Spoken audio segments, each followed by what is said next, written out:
Chapter 21 Fire Chaser Set. That would require you to have at least some skill. Na Yan laughed in contempt as he turned around and dashed away. He managed to pull himself away from the berserker almost instantaneously. The thief was already an inherently nimble profession. Yet now, with the dexterity bonus from his bronze-grade equipment and the movement speed bonus from the scroll, Na Yan vastly outstripped the berserker in terms of speed. Na Yan had already retreated 5 yards back. "Don't let him run away, or else we won't be able to explain ourselves to the captain," the berserker shouted anxiously. He was too slow. There was absolutely no way he'd be able to catch up. As he took a quick glance at charge on his skill bar, he lamented the fact that it was still on cooldown. "I know." The priest attacked once more. A beam of holy light struck Na Yan, dealing 16 damage. The berserker relentlessly pursued from behind. However, from the start, Na Yan never intended to escape. He was simply stalling for time so that a few skills could come off cooldown. Just as the priest finished casting, Na Yan pulled back and began applying bandages to himself. +20, +20, +20, +20. Gradually, his health began restoring every second. On the 4th tick, the priest struck Na Yan with another beam of holy light, interrupting the healing. Though by this time, Na Yan had already been restored to full health. At present, with the average level of the player base, intermediate combat medic was an existence that defied the heavens. "He has a medic skill," the berserker exclaimed in surprise. A hint of fear could be heard in his tone. "What kind of medic skill is this?" The medic skills he had seen in the past could only be used when combat ended. Nonetheless, they would still only restore 5 health every second. Yet, Na Yan's skill restored 20. He had never even encountered a medic skill like Na Yan's that could be used in the middle of combat, let alone one that had such outrageous healing effects too. It was a painstaking effort trying to get Na Yan down to low health. His death was right before their eyes. Then all of a sudden, the situation completely reversed.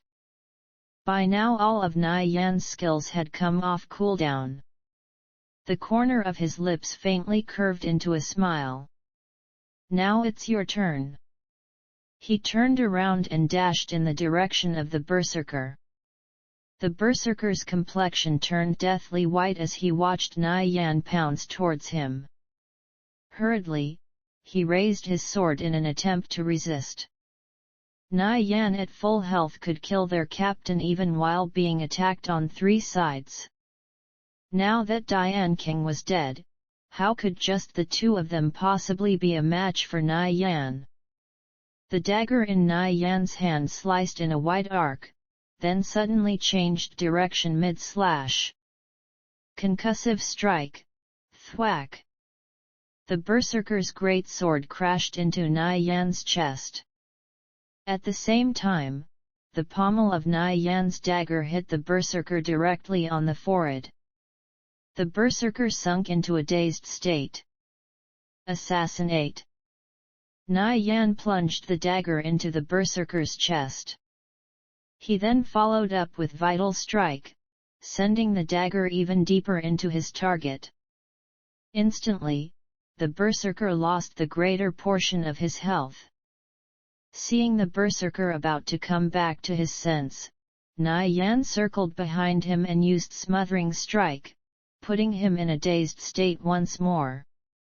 Due to performing a series of attacks and having been in combat so long, Na Yan was running somewhat low on stamina.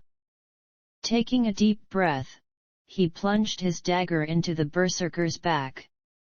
Through the sequence of explosive attacks, the Berserker's health had gone from over 180 to a mere 60 within just a few short seconds. If this continues, I'm dead for sure. The Berserker was distraught with fear as he emerged from his dazed state. He frantically fled in the other direction in an attempt to preserve his life.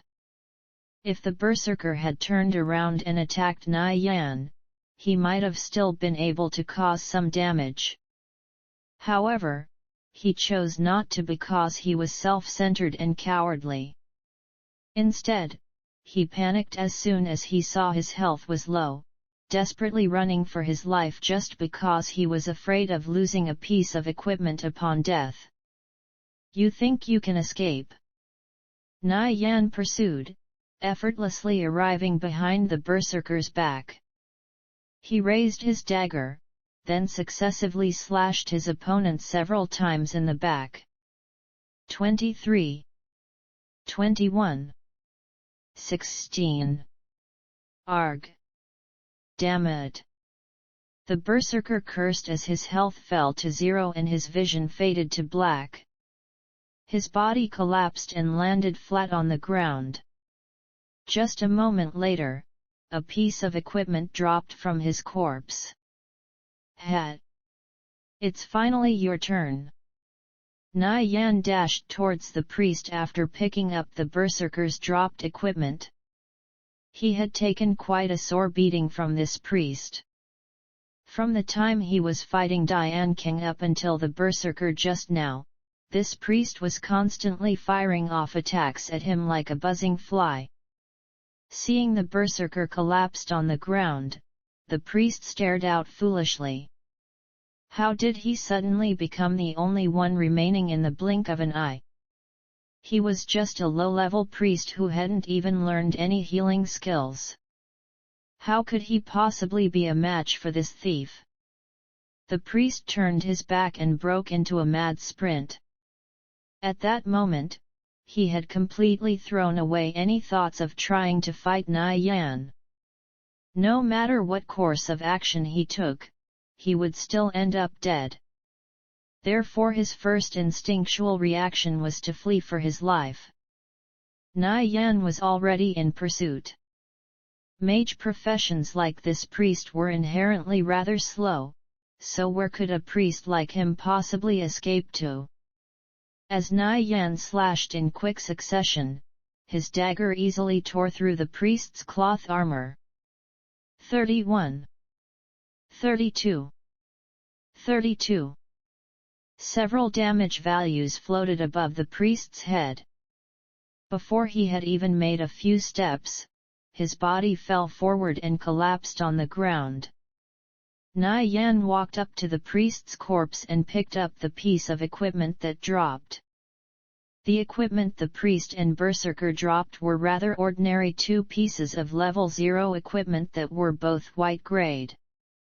The best pieces of gear were still the ones that were dropped by the elementalist: headgear, gloves, mage robes, staff, pants, and boots. 6 pieces of equipment in total, and not one less. Fire Chaser Crown, fire damage +5. Fire Chaser Gloves, balance +3. Fire Chaser Robes, fire damage +10. Fire Chaser Pants, willpower +2. Fire Chaser Boots, movement speed +2. It's the Fire Chaser set.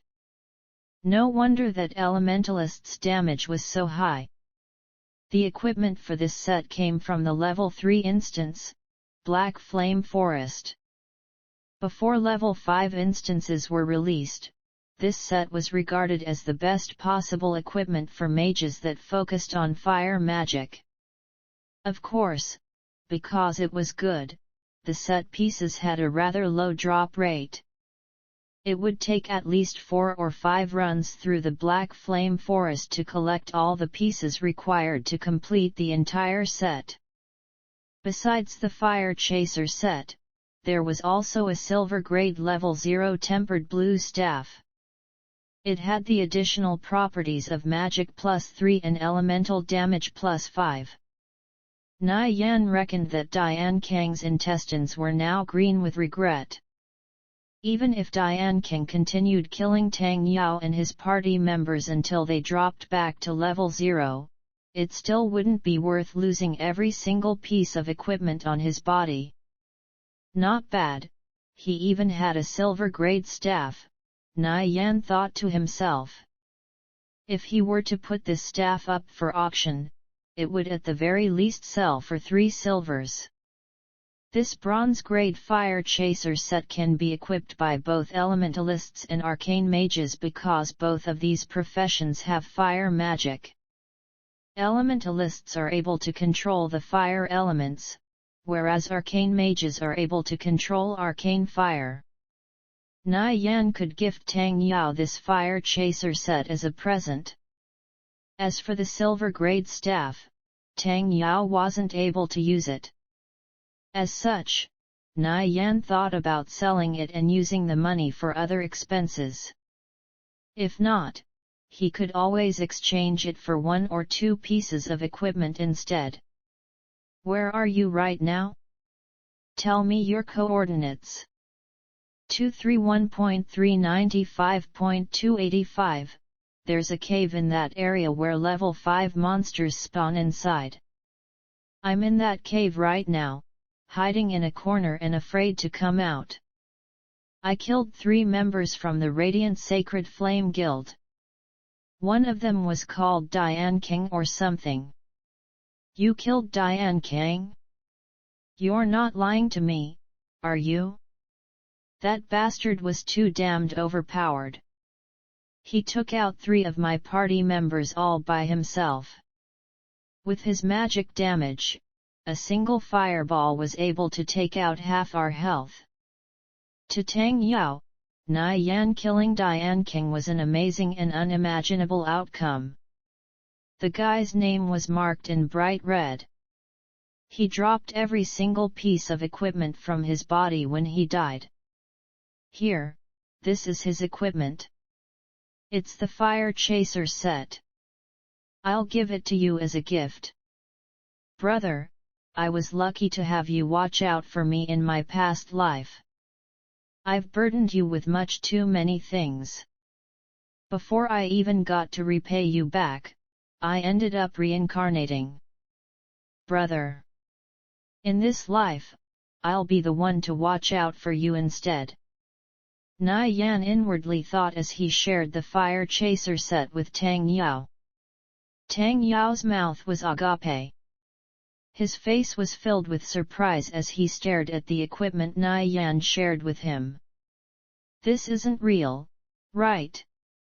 Tang Yao slapped himself in the face to confirm he was seeing things clearly.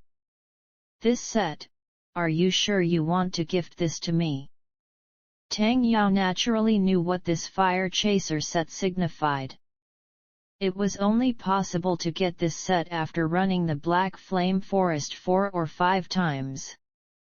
Not to mention that teams would often get wiped while running it as well.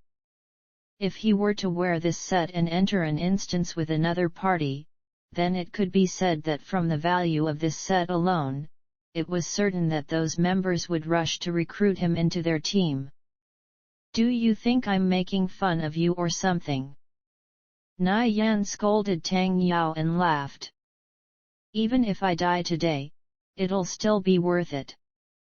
Although I'm only 18 years old this year and still haven't experienced many serious matters in life, what I'm most proud of is that I managed to find a brother like you. Tang Yao emotionally exclaimed.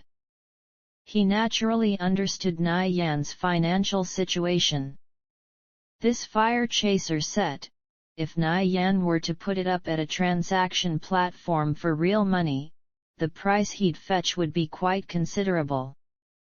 Yet Nai Yan was actually preparing to send him this set as a gift. This proved that Nai Yan truly regarded him as a brother. Nai Yan thought back to the past. What he had wanted to say the most to Tang Yao in his past life were those words as well. When it comes to brothers like us, there's no need to be polite. Wait up, I'm going to kill a few more of them, Nyan informed. He still had 25 minutes remaining where he was allowed to retaliate in self-defense. I never thought that a guy like you would be so gifted at playing this game. When I listened to your advice earlier in the day, everything suddenly became clear to me, and my skill significantly improved. Otherwise, I would have never been able to hold on up until now, Tang Yao informed. He admired Nyan from the bottom of his heart. After seeing his performance today, he couldn't help but view Nyan in a whole new light. His equipment would vastly improve with this fire chaser set, and he would enter the ranks of experts. In the past, Tang Yao had regarded Nyan as a poor and pitiful brother, one whom he would have watch out for in everything. But now, Nyan's actions had caused him to look up to and admire Nyan. For the first time, he felt this brother of his was quite truly a capable person. Chapter 22 Dear Chief. Arcane mages only have so many skills. So all you need to do is put on that fire chaser set, practice your skills for a bit, and you'll find yourself improving in no time. There are over 20 people. How do you plan on dealing with all of them? Tang Yao asked. No matter how strong Nyan was, he was still just a single person. This is the difference between thieves and other professions. Thieves don't necessarily have to attack head-on. The expertise of a thief lay in their ability to set ambushes. Tang Yao somewhat understood when he heard these words. Nyan was preparing to mount a sneak attack, catch them off guard and take them out one by one. However, this wasn't going to be easy to pull off. If he wasn't careful and ended up getting caught, then he would most likely end up dead. Tang Yao couldn't help but think that perhaps Nyan was being a bit too confident. Small hilltops stretched out as far as the eye could see.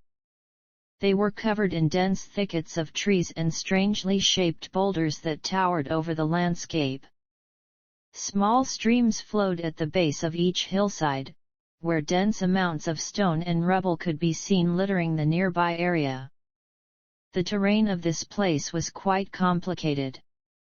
It was no wonder that Tang Yao could hide in this area for so long without anyone discovering him. Off in the distance, a few indistinct figures could be seen at the top of one of these hillsides. Nyan sprinted off in that direction.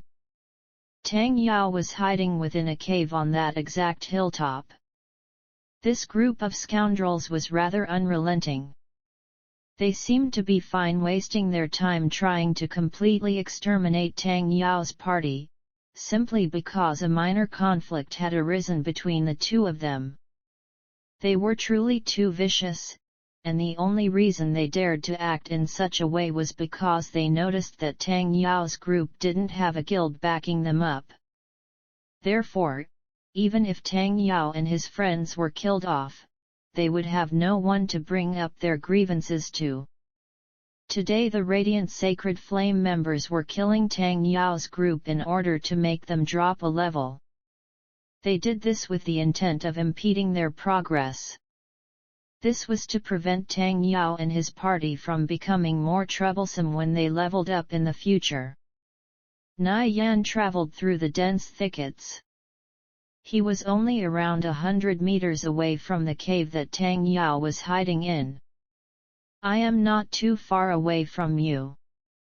For now, it's best you don't come out, so just keep hiding. Be careful, they aren't weak. Tang Yao knew what Nyan wanted to do, and couldn't help but worry a little. No worries. With their levels, I'll be able to easily toy with them to death. Nyan's bag was full of potions, his gear was bronze grade, and he had learned many new skills. Furthermore, he possessed the immensely overpowered intermediate combat medic skill. Killing one or two of them wouldn't be a problem for him at all. Tang Yao felt that Nai Yan had changed a great deal. In fact, he had changed so much that Tang Yao didn't even recognize him anymore. The cowardly Nai Yan of the past wouldn't dare to say such words. Nai Yan had become a lot more confident compared to his past self. Not only that, but he also gave off the feeling that you could firmly place your trust in him. While Nai Yan and Tang Yao were talking, a slight rustling noise could be heard off in the distance. They re-hear. Nai Yan's eyebrows raised as he took cover behind a tree. A party of 5 was moving through the nearby thickets. Nai Yan observed the composition of their party: an elementalist, a holy mage, a berserker, a fighter, and a paladin. The frontliners took the lead while the 2 casters followed from behind. This was a rather standard formation. Their equipment didn't look like anything special either. Within the current player base, those who could wear bronze grade or silver grade equipment were few in number. The dense thickets were full of branches that grew without restraint and got in the way. These branches made it very difficult for the group of 5 to move forward, as they had no choice but to duck their heads and travel through small gaps between the trees. The berserker even had to use his sword to chop down the occasional thick branch that would obstruct their path. Captain Dian King was killed, the fighter said as he looked at the team chat. How's that possible? With the captain's strength, there are very few people capable of beating him, the paladin replied in a surprised tone. Dian Kang's strength was publicly recognized amongst all of them. With the fire chaser set, his damage was at least within the top 10 in the entire guild. Not to mention his skill in combat wasn't bad either. The captain's name was still marked red. Which means that all that equipment on his body. The elementalist raised his head to look at everyone and discovered the gloomy expressions on each of their faces. None of them dared to ask what happened next. Everything dropped, the fighter gloomily exclaimed. They truly were unlucky today. Who did it? They must have had a lot of people, right? The elementalist questioned. In his mind, there should have been no other way. Whoever killed Dian King must have brought many people in order to do so. Which team was it, or was it perhaps the work of a guild? We'll exterminate them. The enemy was only a single thief, the fighter replied. When he had heard the news himself, he too felt that it was inconceivable. Wait, weren't there 2 other people with the captain? Indeed. However, that one thief managed to kill all 3 of them. What? How is that possible? What level was the thief? Level 3. A single level 3 thief managed to kill Dian King and his party. This was simply too crazy. Everyone felt that such a thing was simply outrageous. Are you sure you aren't mistaken? This piece of information came straight from the mouth of the captain himself. The information couldn't be false. After all, a single level 3 had wiped out his entire party. For Dian King, this definitely wasn't something he was proud of. If the information wasn't true, then he wouldn't be proclaiming it everywhere. What was that thief's name? The elementalist asked. Currently, the level difference among the player base wasn't high. Being able to fight 1 versus 2 was already a huge accomplishment, but being able to win 1 versus 3, this person must have had some kind of god-level combat ability. He's called Nai Yan, Nirvana Flame, and the guilds put out a hit order on him. The reward for killing him once is 5 silvers. In the future, if anyone encounters this player, they are to remain vigilant. Captain Diane King said that person has a lot of skills. Unless your party is over 3 members, it's best not to seek him out with the intent of provoking him, the fighter announced. Although the reward for killing Nai Yan was luxurious, they were still required to put their lives on the line to do it. Diane King was unable to defeat him, let alone them. 5 silvers is a lot of money, the elementalist and the others exclaimed in amazement. 5 silvers was more than enough for them to buy several pieces of bronze-grade equipment. While these people were deep in discussion, Nai Yan had stealthily made his way over to them. A kill order from the Radiant Sacred Flame Guild? Interesting. I'd like to see how you intend to do that. Nai Yan smiled disdainfully as he approached from behind and confirmed the positions of the 5 people. The closest one to him was the Holy Mage at about 3 meters away. The next was the Elementalist at about 5 meters. The furthest away were the Berserker, Fighter, and Paladin, who were clearing the way ahead. Occasionally, 1 or 2 level 3 deer would appear in this area. However, they would be swiftly killed by these 5 people.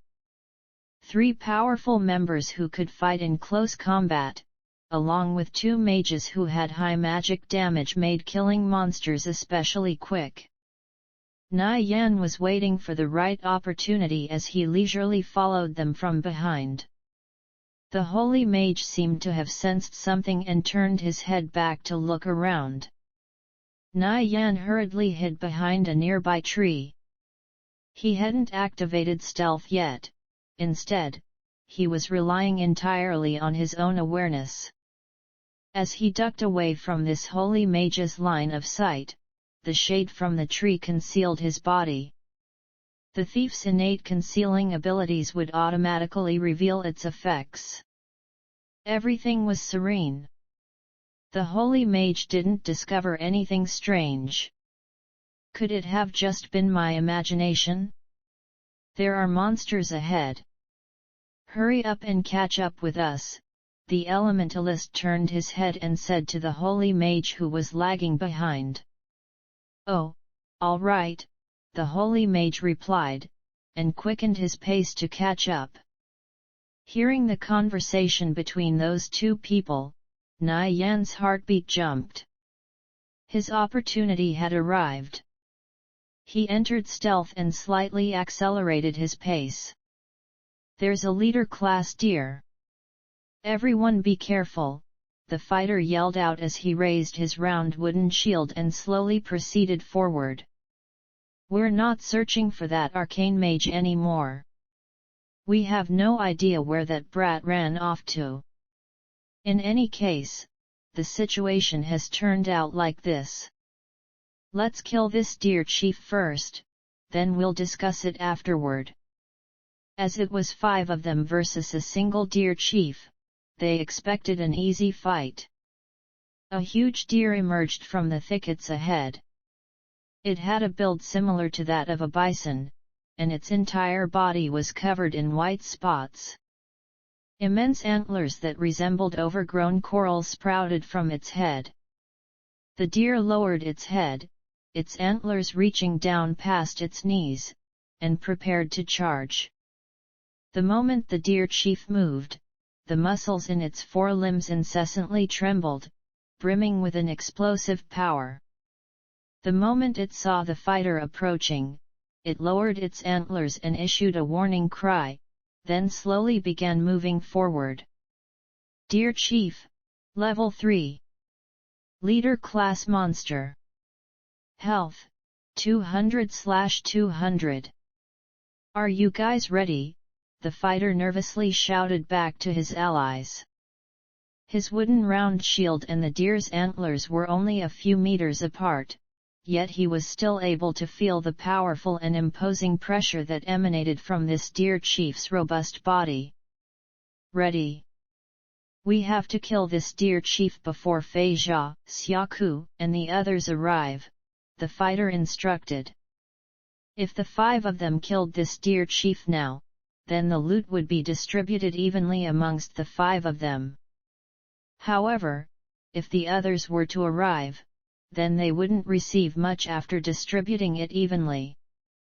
The Berserker and Paladin were flanking from both sides, while the Holy Mage and Elementalist took their positions away from the front. Chapter 23 Coming and Going Unobstructed. The fighter shouted with a booming voice, then rushed forward and cleaved down with the sword in his right hand slash. The sword left a large wound after it struck the deer chief's body. The deer chief took one step forward and swept its sharp antlers at the fighter. The fighter pulled back a bit and raised his shield to defend against the incoming blow. Bang! A heavy sound reverberated as a pair of antlers collided with a round wooden shield. The Berserker and Paladin took this opportunity to flank the deer chief on both sides in a pincer attack. Guys, pay attention to your aggro, the fighter urged with a worried tone. Due to their ability to wield a shield, fighters had a much higher defense when compared to other professions. Because of this, the deer chief was only able to deal 10 or so damage to the fighter when it attacked. However, if the deer chief were to switch aggro onto the Berserker or Paladin, they would at most be able to survive 5 attacks. Monsters would initially focus their aggro on whoever attacked them first. However, in the event that there was someone who dealt too much damage to a monster, or a player's level or power was exceedingly low, the monster's aggro would switch onto them. We know. You can relax, replied the Berserker and Paladin. The Holy Mage and Elementalist at the back began casting spells and dealing damage. Their coordination would be considered about average.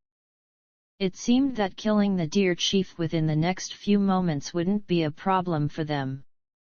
Only, they weren't aware of the danger that was quietly approaching from behind. Nai Yan stealthily made his way behind the Holy Mage and Elementalist. Only a few steps more and he would close the distance between them.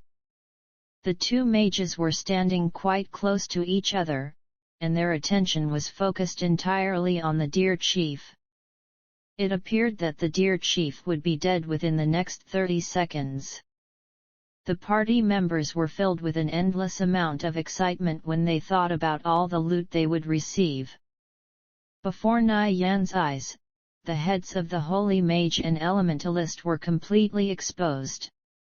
Nai Yan's pacing slowed as he drew closer, as he needed to be more cautious when he neared his target. Otherwise, there was a possibility that the prey within his grasp would slip away. Patience was another major quality that defined a thief's competence. After all, the outcome of their battles often depended on whether their first strike was a success or not. Of course, there was also an endless amount of sneaking and preparation which led up to that first strike. If a thief lacked patience, it would be very easy for others to find flaws and catch them. The battle between this group of players and the deer chief was about to reach its climax. The deer chief had been unceasingly ramming its antlers against the fighter, causing the latter's health to rapidly fall. When his health fell to around 20, the fighter took out a basic health potion and drank it. Keep it up, everyone. The deer chief only has half its health remaining, the fighter shouted as he raised his shield and slashed forward with his sword again. The Berserker and Paladin followed suit, increasing their attack speed. While in combat with the deer chief, their health had fallen to about half. The only ones who hadn't received any damage were the 2 mages in the back. Lazy eye, fall back a bit. Why are you so far forward? The fighter admonished to the berserker. I know. The berserker hurriedly pulled back. Evidently, out of the 5 people in this group, it appeared that this fighter had the most combat experience. When we're running a dungeon in the future, you guys absolutely cannot go too far forward. Otherwise, you're looking to get yourself killed. Realize your mistakes today, and tomorrow we'll run a small 5-man dungeon together. Once you guys get more familiarized with team-based combat, then we can start running larger dungeons with a full team, the fighter said. He then took a few steps back, luring the deer chief in between 2 large trees. What activities has the guild been doing lately? The berserker's eyes lit up as he asked. There have always been guild activities. The guild leader and some of the others have been running the Treant Forest and Dark Wetlands for a while now. You think you're good enough to accompany them? The fighter asked rhetorically. The people running the Treant Forest and Dark Wetlands were all elites in the Radiant Sacred Flame Guild. In terms of a player's defense, attack, health, etc., their guild had harsh requirements.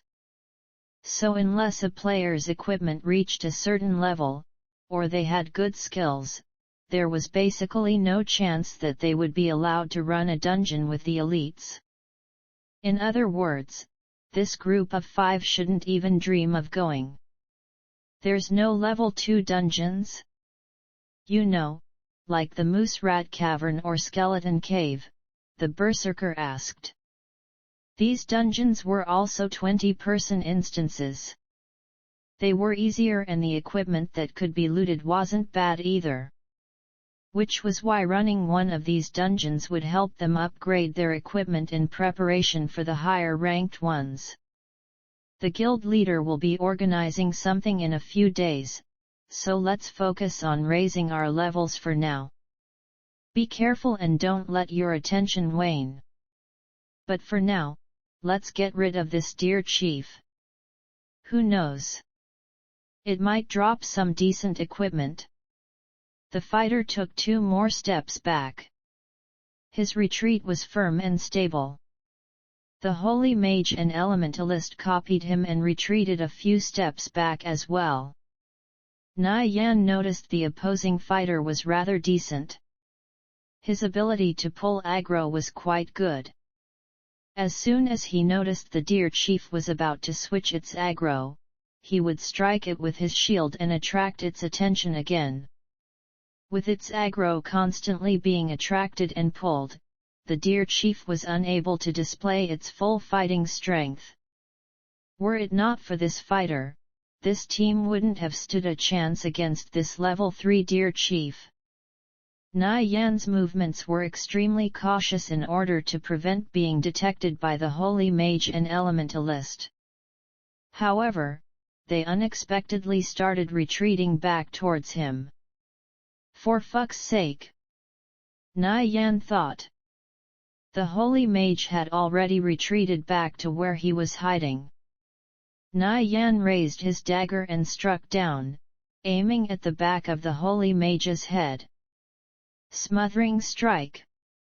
His dagger hit the holy mage and put him under a dazed state. Someone's trying to steal our kill. The elementalist beside them noticed the commotion and turned his head, immediately discovering Nai Yan. Yet before even half of these words could come out of his mouth, Nai Yan dashed over and used the handle of his dagger to strike the elementalist in the forehead. Concussive strike. After successfully stunning his target, Nai Yan followed up with Assassinate, Lacerate, and finished it off with a vital strike aimed at his opponent's throat. Nai Yan's actions were quite fast. In just a short amount of time, he managed to inflict a massive amount of damage. 20. 22. 29. 36. 4 damage values floated above the elementalist's head. By the time the elementalist came out of his dazed state, he was left with only 18 health remaining. The mage had gone into a state of panic. Nai Yan's damage was just too terrifying. 5. 2 more damage values floated above the elementalist's head in succession. The elementalist hurriedly took out a basic health potion. Just as the bottle touched his lips, Nai Yan's dagger flashed into view and lightly slashed across his chest. 8 damage value floated atop his head. The elementalist staggered back and reached out as if to grasp something, but his hand found only empty air. Soon after, he collapsed on the ground as his health bar fell to 0. "That's 1 down," Nai Yan whispered to himself as he picked up the piece of equipment that the elementalist dropped. By this time the holy mage had come out of his daze. But, unluckily for him, Nai Yan had already finished off the elementalist. The holy mage turned tail and attempted to escape, but how could Nai Yan possibly give him such an opportunity? Nai Yan brandished his dagger and gave chase to the fleeing mage. After catching up, he unleashed a barrage of attacks on the holy mage's back. 12. 13. 15. Without exception, every single one of his skills was on cooldown. Therefore Nai Yan could only use a normal attack. However, due to a thief's attack speed being innately fast, the damage dealt was still quite considerable. The holy mage wasn't about to go down without a fight, though. He turned around and hit Nai Yan with Holy Strike, then followed up with Holy Smite, dealing a total of 53 damage. During all this, the fighter, berserker, and paladin had continued fighting with the deer chief. They became aware of the situation after noticing that, all of a sudden, the constant damage from their mages in the rear had suddenly disappeared. Someone mounted a sneak attack. "It's that thief, Nai Yan, Nirvana Flame," the fighter anxiously shouted. Why did this scoundrel have to suddenly appear during such a crucial moment in their fight against the leader-class monster? In addition, Nai Yan still had over 20 minutes of retaliation time left. What are we gonna do? Little by little, the berserkers slowly retreated. Their current circumstances were quite unfavorable. They were suffering from a pincer attack, with the deer chief attacking from the front and Nai Yan attacking from the rear. The three front line had been constantly dealing with the deer chief, which was why each of them had a little under half their health remaining. If they were even a little careless, it was very likely that all 5 of them would die here today. In the blink of an eye, Nai Yan had taken out their elementalist. Their other mage was still alive, but he barely had any health left. The way things were looking, the situation was about to become even more worrisome. "First, kill the deer chief, we'll deal with the rest later," the fighter instructed. The deer chief's aggro was completely focused on them. If they ignored the deer chief and went after Nai Yan instead, it would definitely cause them trouble later on. The deer chief doesn't have much health left. "Cleave." The fighter cleaved down with his sword. The berserker and paladin also quickened their pace as they unceasingly hacked at the deer chief. Flame slash. Radiant slash. The berserker and paladin each used their most powerful skills, with the intent of causing high amounts of damage. One after another, damage values drifted up from the deer chief's head. It was a race against time for both sides. The battle between Nai Yan and the Holy Mage was also nearing its climax. The two continued to battle as they ran, with one fleeing from the other. Nai Yan constantly maneuvered his way around the Holy Mage and repeatedly slashed at his exposed back. Wherever the dagger struck, blood would spurt out. The Holy Mage continuously unloaded magic spells as he attempted to break away from Nai Yan. Gradually, both their health bars fell. However, it was clear that the Holy Mage's health was falling faster. He hurriedly took out both a basic health potion and a basic recovery potion, then drank them. +3. +3. Before even a few seconds had passed, Nai Yan struck out and interrupted the healing from the basic recovery potion. 18. 15. Run over here. The fighter was burning with anxiety as he yelled out. He was fighting the deer chief while also keeping a close eye on the battle between Nai Yan and the Holy Mage. It was clear to him that his teammate wasn't much of a match for this thief. The Holy Mage was down to only 36 health. Damn that bastard! Isn't he targeting us on purpose? The fighter cursed as he continuously slashed at the deer chief. After taking out Dian King and his group, Nai Yan suddenly appeared here. This definitely wasn't a coincidence. Don't tell me, this thief is friends with that arcane mage and his group? Nai Yan, I'll remember you. Our Radiant Sacred Flame Guild definitely won't let you off easily, the berserker furiously shouted. I'm extremely honored. I'll gladly await you maggots at any time, Nai Yan replied with an indifferent expression. At this point in time, Radiant Sacred Flame was but a small guild. Even if you were to add up all their members, they still wouldn't surpass 1,000. They certainly didn't have the time or energy to search everywhere for Nai Yan and Tang Yao. Granted, even if they were able to find Tang Yao and Nai Yan, they still couldn't possibly dispatch the entire guild after them. Besides, if they were to send everyone over and he decided that he couldn't afford to take them on, then couldn't he just hide instead?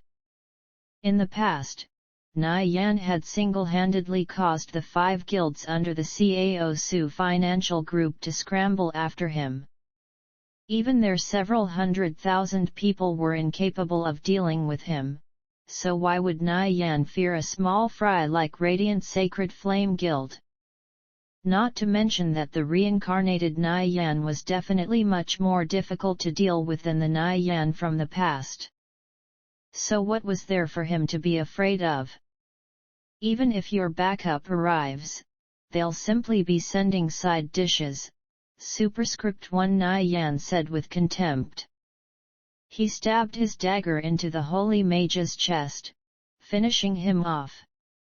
Glancing at his own health bar, he saw that he still had a little over 50 remaining. This number was within his expectations. Nai Yan dashed over to where the warriors were. The deer chief's health had been whittled down to where it had only around 10% remaining. Nai Yan was preparing to snatch whatever equipment dropped from the deer chief. Kill!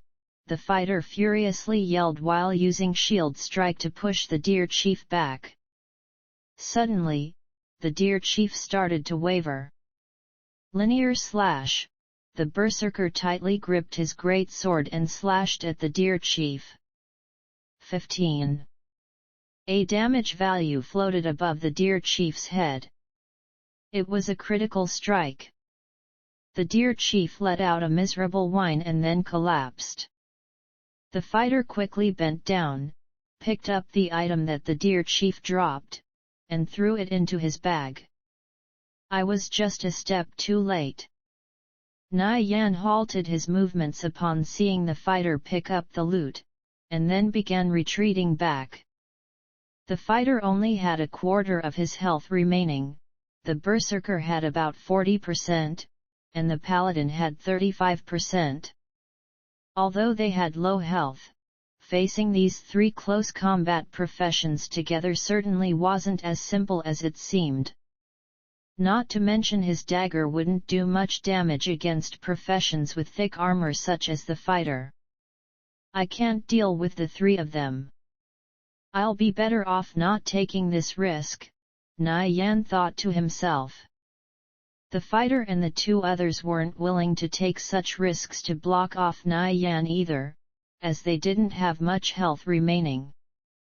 Thus they just stood and waited as their health slowly recovered. Having only gained a single piece of bronze-grade equipment after losing 2 people in the fight against the Deer Chief, they certainly weren't looking at a profitable outcome. 2 more were killed, the fighter whispered under his breath as he stared daggers at Nai Yan. If they were to calculate their losses now, a total of 5 members from the Radiant Sacred Flame Guild had been killed by Nai Yan's hands today. Nai Yan wasn't very far from his enemies. Both sides stood still, simply staring at each other. Neither party dared to attack rashly. Although they all had low health, the 3 of them together could definitely take on Nai Yan. However, if they were separated, then who could say what the outcome might be? A single thief had frightened these 3 warriors to the point where they didn't dare to take action. This was simply a huge loss of face. Their expressions showed a hint of anger and humiliation. Nai Yan extended his right hand forward, raised a certain finger, and made an amusing yet disdainful gesture. The 3 of you aren't going to come? If you're not coming, I might as well leave then. Nai Yan glanced at the 3 and laughed mockingly. His eyes seemed to be focused on something deeper within the thickets. Movement and activity could be seen to the south, east, and west of his current position. He reckoned that the other Radiant Sacred Flame members were moving closer in an attempt to encircle him. Nai Yan didn't dare to be careless, and so hastily started retreating back. He moved like a hare as he dashed through the gaps between trees. Reinforcements have arrived. Block him and don't let him escape. The fighter ordered as he gave chase to Nai Yan. The berserker and paladin followed closely from behind. Why did it take you guys so long to get here? The fighter said gloomily in voice chat. We found out where that arcane mage was hiding and almost managed to catch him. If you guys hadn't gotten in trouble, that bastard would already be dead. What happened over on your side? Dao Zi and Huang Ni were killed, the fighter replied. What happened? Weren't they together with you guys? It was the work of that thief called Nai Yan, Nirvana Flame, again.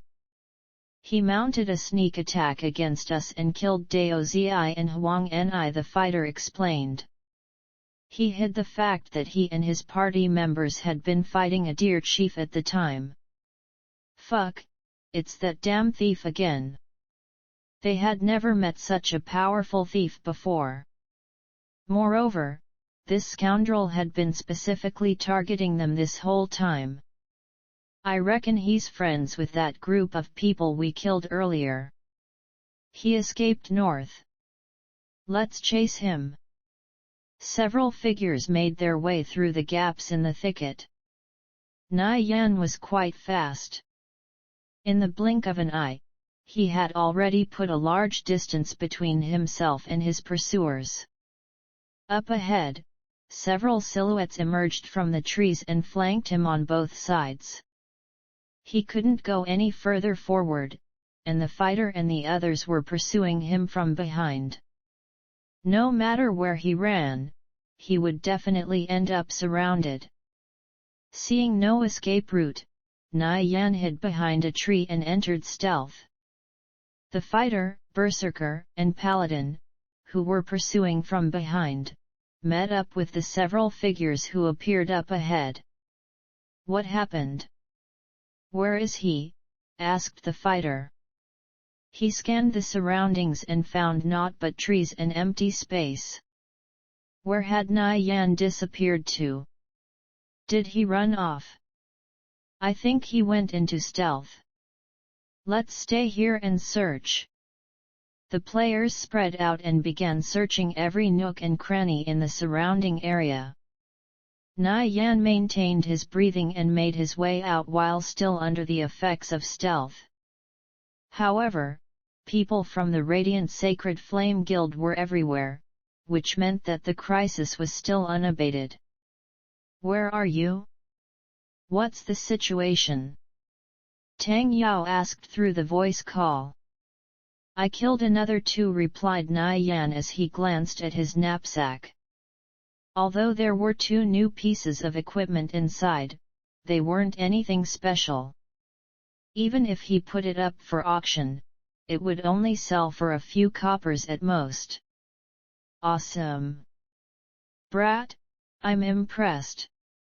Tang Yao exclaimed in admiration. The Radiant Sacred Flame members usually operated in groups of 3 or 4. Tang Yao couldn't help but wonder how Nai Yan managed to accomplish such a feat. "Where are you right now?" asked Nai Yan. "I encountered a group of Radiant Sacred Flame members just a moment ago. I almost ended up being caught by them, so I fled deeper into the cave. In the end, they left the cave and went back outside. But now I can't get out.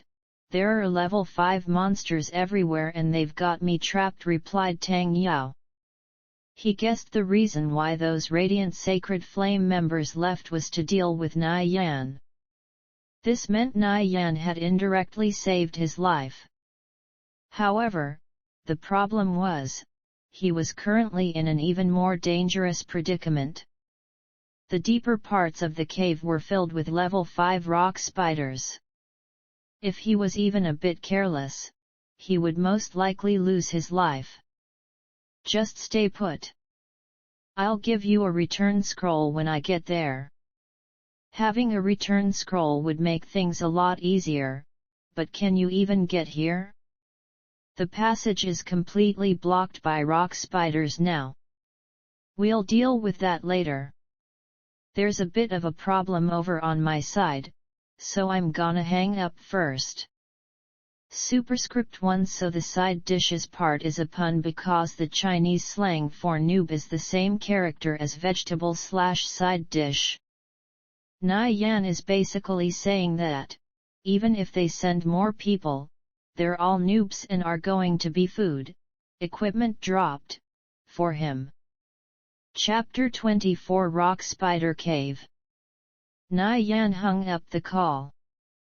Gradually his body became more and more transparent until he completely blended in with the dense green thickets that surrounded him.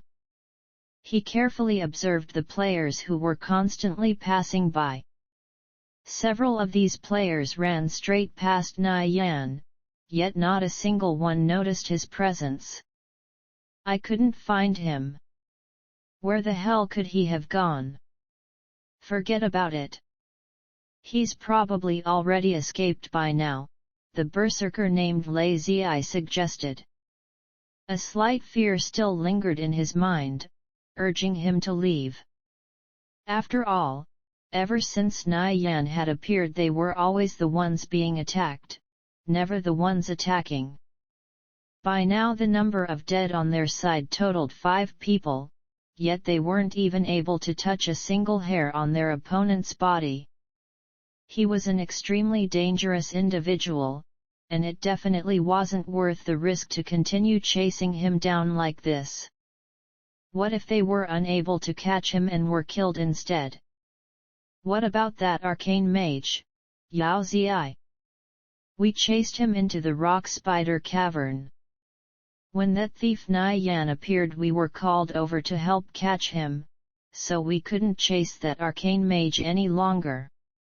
But don't worry, I aggroed a bunch of rock spiders and lured them near the passage, so I reckon he won't be getting out anytime soon. Hang on, I think we should continue searching for that thief. His stealth should be coming to an end soon, and he's definitely still in this area, the fighter said, unwilling to give up the search. How could he just allow Nai Yan to escape? Nai Yan locked his gaze on the berserker who only had 45% health remaining. As the berserker had just been in combat, he didn't have the time to sit down and recover his health. In addition, the system still considered him to be in a state of combat, which meant that his natural health recovery would be slowed considerably. Though his nearby guildmates gave him a sense of relief, he still kept a tight grip on the basic health potion he was hiding in his left hand. Yet there was one other reason why nobody was restoring their health: the fighter wouldn't allow it. He was hoping that their low health would lure Nai Yan out into the open. Even though they couldn't see Nai Yan, his mere existence forced them to remain cautious. The berserker also had a silencing paladin at full health by his side. The two of them began walking in Nai Yan's direction. Steadily, they drew closer and closer to where Nai Yan was hiding, yet they still didn't discover him. It was starting to look like the two would walk right into him. If an enemy were to make contact with a thief under the effects of stealth, the skill would immediately come to an end. Nai Yan focused his eyes on the berserker's throat, waited for the right moment, and then pounced. Vital strike! The dagger slashed across the berserker's neck, sending blood gushing out. 51. He's here, the berserker cried out in alarm. He quickly retreated back and drank the basic health potion that he had in his hand. However, how could Nai Yan let this berserker get away? He lunged forward and stabbed his dagger into the berserker's chest, then followed up with lacerate. His dagger ruthlessly cut into his opponent's flesh. The berserker's health, which just been replenished, was once again depleted. Now the berserker was at low health and suffering from the bleed effect of lacerate. You're courting death. Nai Yan's movements were so quick that the nearby paladin had only now reacted.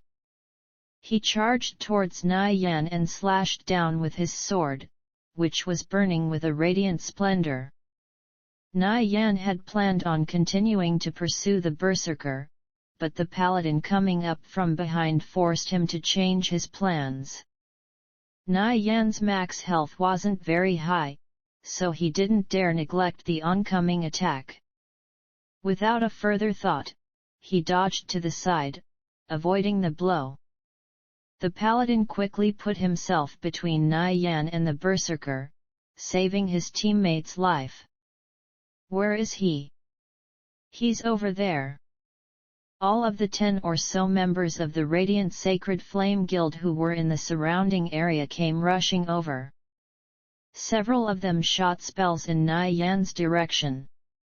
When Nai Yan looked at his current situation, he had no choice but to forget about killing the berserker. Instead of continuing his pursuit, he rolled to the side and dodged the incoming spells.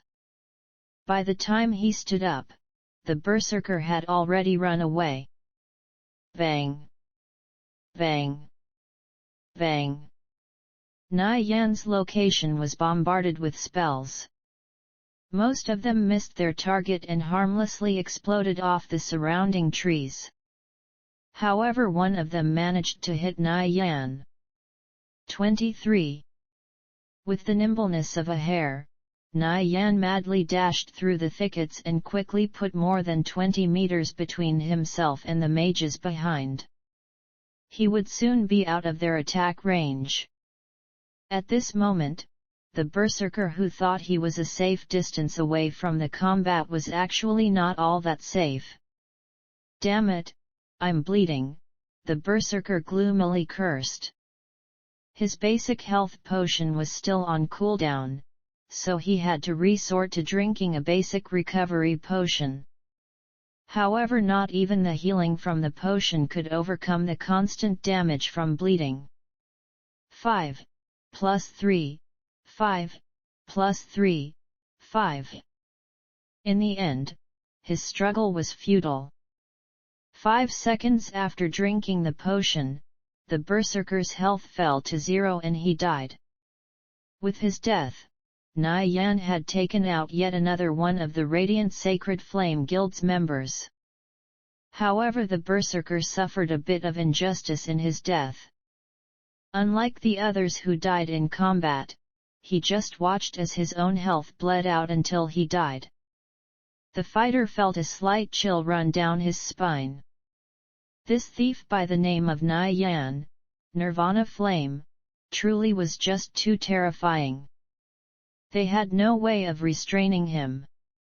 The fighter picked up the equipment that the berserker dropped, a bronze-grade piece of armor. Thankfully for them, it didn't end up in Nai Yan's hands. Though Nai Yan had taken out one of his opponents, he wasn't out of danger just yet. Up ahead, a battle thief and a paladin blocked his way forward. Meanwhile, several spells were being launched at him from behind. Seeing this, Nai Yan hurriedly applied a bandage to himself. Plus 20, plus 20, plus 20. Bang! Bang! Bang! 23, 22, 20. A bombardment of spells smashed into Nai Yan, interrupting the healing from his bandages. Nai Yan lowered his head and glanced at his health bar, 17 health remaining. While doing this, he also sucked in his stomach and made some slight maneuvers, causing 2 attacks to pass through empty air. The paladin's great sword had just barely grazed Nai Yan's cheek as it streaked by, and the battle thief's dagger had harmlessly cut into the air where his stomach had been moments prior. What mattered most in a direct confrontation such as this one was who had sharper eyes and quicker hands. This was because these confrontations would finish in mere seconds. Though in this confrontation, it was evident that Nai Yan's skills were much higher. He broke through the blockade that the battle thief and paladin had formed and disappeared into the thickets. In doing so, he had put even more space between himself and his opponents. Damn, this bastard's fast. Fuck. We let him escape again. They had been unable to gain any sort of advantage against Nai Yan, even when engaging him in close combat. In the end, he escaped after taking the berserker's life, putting the total number of dead to 6. One after another, the members of the Radiant Sacred Flame Guild were being killed off by Nai Yan. Forget it. Let's just head back, the fighter suggested. Unexpectedly, he no longer wished to pursue such an abnormal person like Nai Yan any further. Everyone who heard this looked at each other with gloomy expressions. All right. A hint of helplessness could be heard in their tone. Nai Yan had already successfully escaped, so what else could they do? Thus, the players from the Radiant Sacred Flame Guild gathered into groups and departed. While leaving, they didn't dare move more than 2 meters away from their teammates, as they were still fearful that Nai Yan might suddenly emerge from hiding again. I killed another one of their members, a berserker this time. Also, their group has just left, Nai Yan informed Tang Yao. Despite being encircled by over 10 people, Nai Yan was still able to kill one of their members and then successfully escape. What kind of unimaginably impressive feat was this? Tang Yao burned with excitement as he thought about it. He felt it was a pity that he had chosen to be an arcane mage instead of a thief. Brother! You should continue taking care of me in the future." Tang Yao laughed happily. The tree that he could rely on for shade was truly refreshing. "No problem," Nai Yan replied straightforwardly. Just as distance determined the stamina of a horse, time would also reveal a person's true nature. When Nai Yan was at his lowest in his past life, he watched as people deserted him left and right. It was then that he finally understood what it truly meant to have a brother. Brothers would always put each other first. Naturally, he would do the same for Tang Yao. After the players from the Radiant Sacred Flame Guild left, Nai Yan made his way over to the cliff face where the rock spider cave was located. The cave entrance was well hidden and emanated a serene darkness. Who knew where it would lead to? Inside, long strands of silk hung from the cave walls and stalagmites above. This silk resembled a veil of vines as it hid the interior of the cave from view. This was a level 5 area. The number of players who were able to train in this area were few. Rock Spider Cave. Hey, this place is pretty good, Nai Yan muttered to himself as he recollected all the information from his past life regarding the cave. Brushing away the webs outside, Nai Yan made his way into the cave. As he went deeper, the floor became slightly muddy and the main entrance began branching off into numerous narrow pathways. Every single one of the rock spiders in this area were level 5 monsters. If he were to face them one-on-one, then perhaps he would be able to handle them. However, in the event that he encountered more than one, he could only flee for his life. Screech! Screech! Sharp cries could be heard reverberating from the depths of the cave until they finally faded away. All that remained was an eerie chill from the occasional gust of cold wind that blew in from the depths of the cave. "Tell me your coordinates," Nai Yan said through the voice call. 352.238.235. Be careful though, there's over 10 rock spiders blocking the way here. Are you sure you can reach me? I won't know if I don't try. Nai Yan glanced at his current coordinates and found that he wasn't far from Tang Yao. After finishing his conversation, he continued to carefully move through the tunnels. Screech! Screech! Nai Yan heard a sharp cry echo out from just an earshot away. A nearby rock spider had climbed down from the walls and pounced at him. Nai Yan hurriedly moved backwards after noticing that the spider had launched itself at him. After avoiding the pounce, Nai Yan then stepped forward and retaliated with concussive strike. The rock spider sunk into a dazed state. Rock Spider, Level 5. Health, 108/130. Using the momentum from his previous attack, Nai Yan followed up with several more strikes. In addition, he also used Assassinate, Lacerate, and Vital Strike. The rock spider continuously threw itself at Nai Yan and attacked. It was 2 levels higher than him, and thus its damage was fairly high. Every attack that hit dealt at least 30 damage to him. Nai Yan started falling back while still keeping the rock spider within his attack range. As he retreated, he would repeatedly stab his dagger into the spider. After 20 seconds of fighting like this, the spider collapsed on the ground and let out a miserable shriek. Nai Yan used this short respite to glance at his health bar. He only had around 20% remaining. It appeared even a single rock spider was still a danger to him.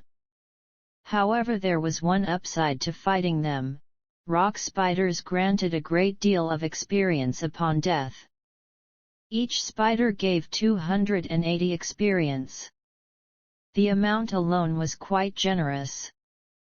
The only downside was that no useful drops came from these rock spiders. Na Yan sat down to rest and then ate some bread. Slowly but surely, his health recovered to full and all his skills came off cooldown.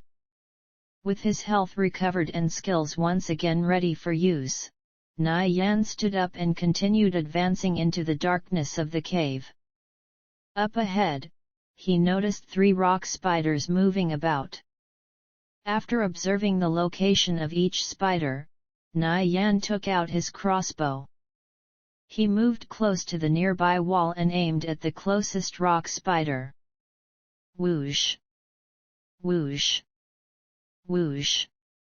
A line of bolts pierced through the air as they shot out towards their target. 5, 3, 5. 3 damage values floated upward above the spider's head. After taking the hits, the spider rushed over to where Na Yan was hiding. Screech! Screech! It let out a furious shriek as it pounced towards the one who had injured it. With this, Na Yan had succeeded in drawing out a single rock spider without alerting its companions. When the spider neared his location, he drew his dagger and rushed out to greet it. The two engaged in close combat, with Na Yan dishing out consecutive attacks. As they fought, numerous damage values appeared one after another above the spider's head. Within 20 seconds, the rock spider was dead.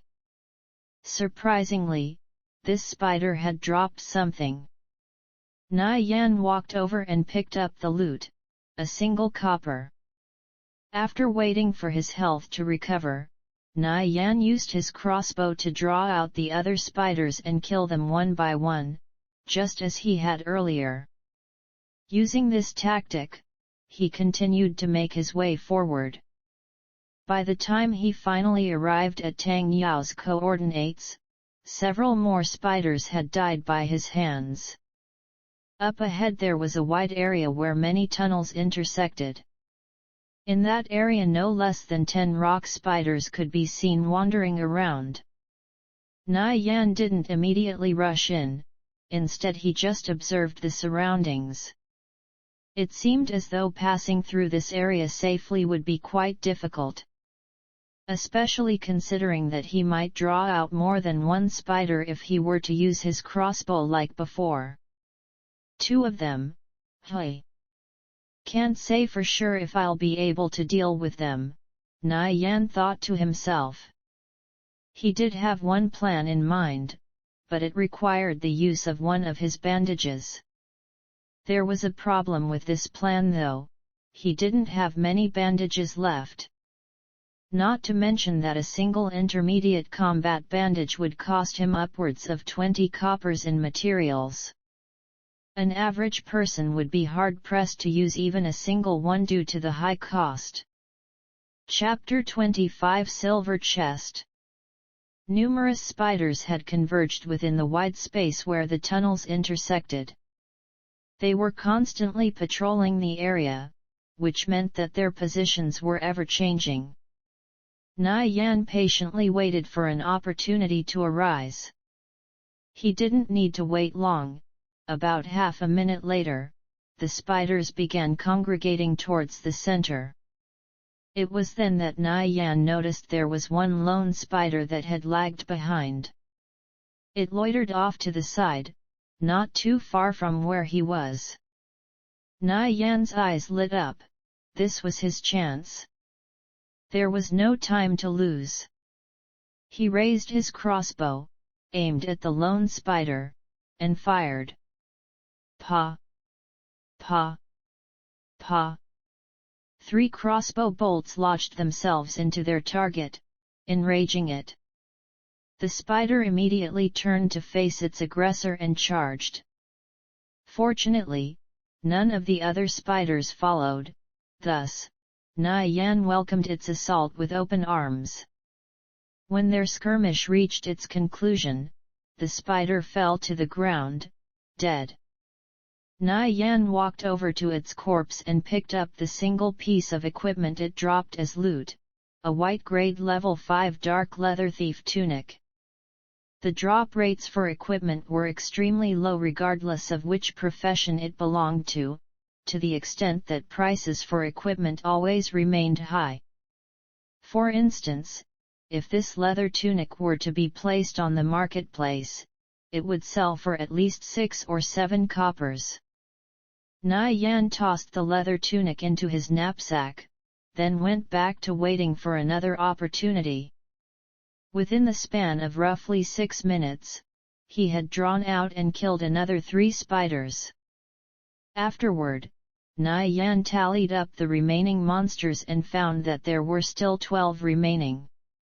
Unfortunately, these spiders were clumped too closely to be drawn out one at a time.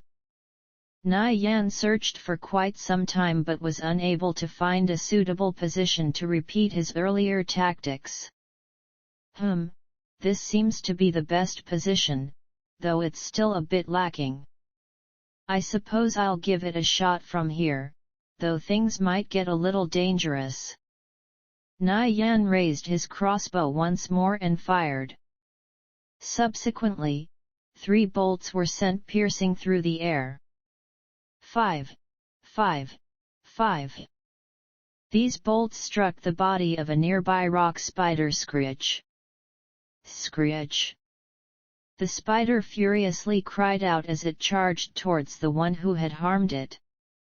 Unlike the previous spiders he had lured, however, this one was being followed closely from behind by another.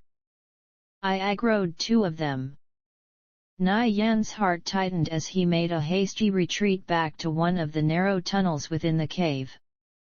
The narrowness of this passage meant there would be no room for 2 spiders to move side by side. When they drew close enough, Nai Yan pulled out his dagger.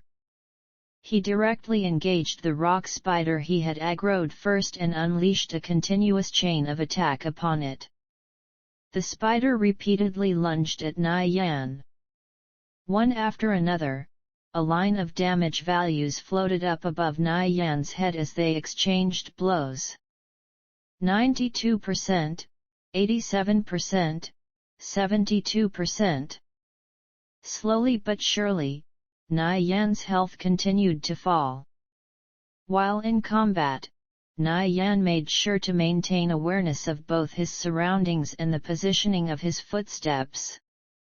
Currently, the only spider capable of attacking him in the narrow tunnel was the one he aggroed first. As for its partner, who had closely followed from behind, it could do nothing more than cry out helplessly. The spider met its end when Nai Yan finally finished it off with Vital Strike.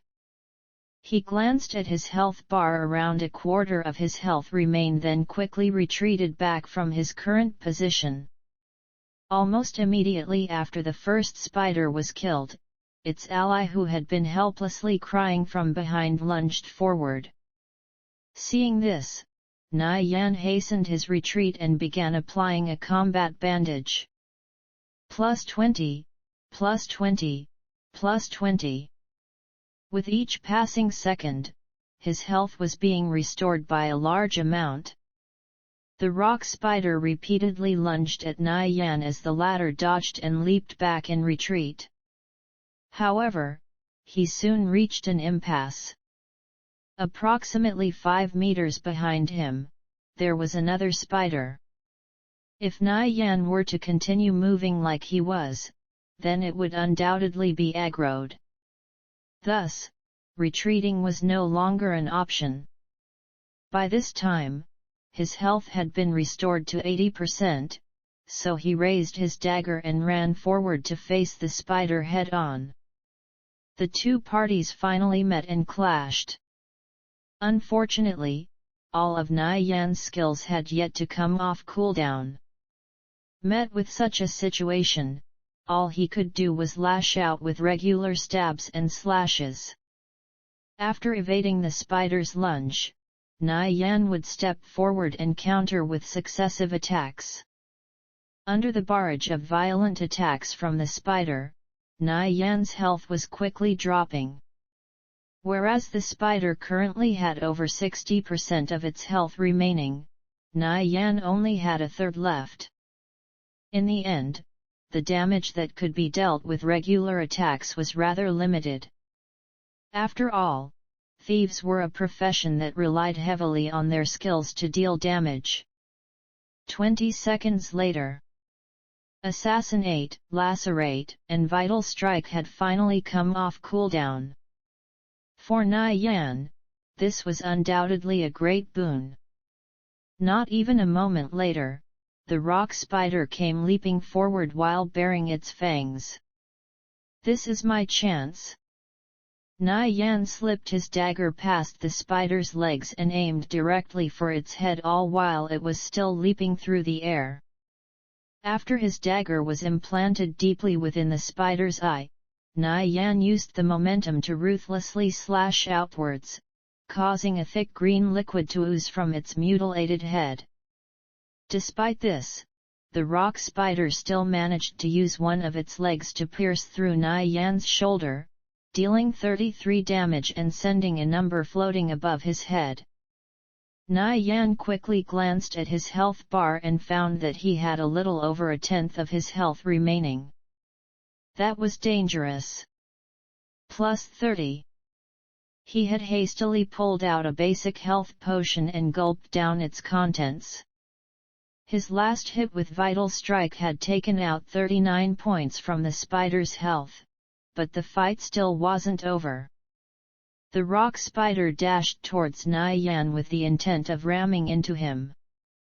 When the two collided, the spider crashed into Na Yan's chest and dealt 35 damage to him. After receiving the blow, Na Yan quickly retreated back several steps. The rock spider turned its body to face where its opponent had retreated. Na Yan swept his eyes over the spider's health bar and noticed it that only had 15 health remaining.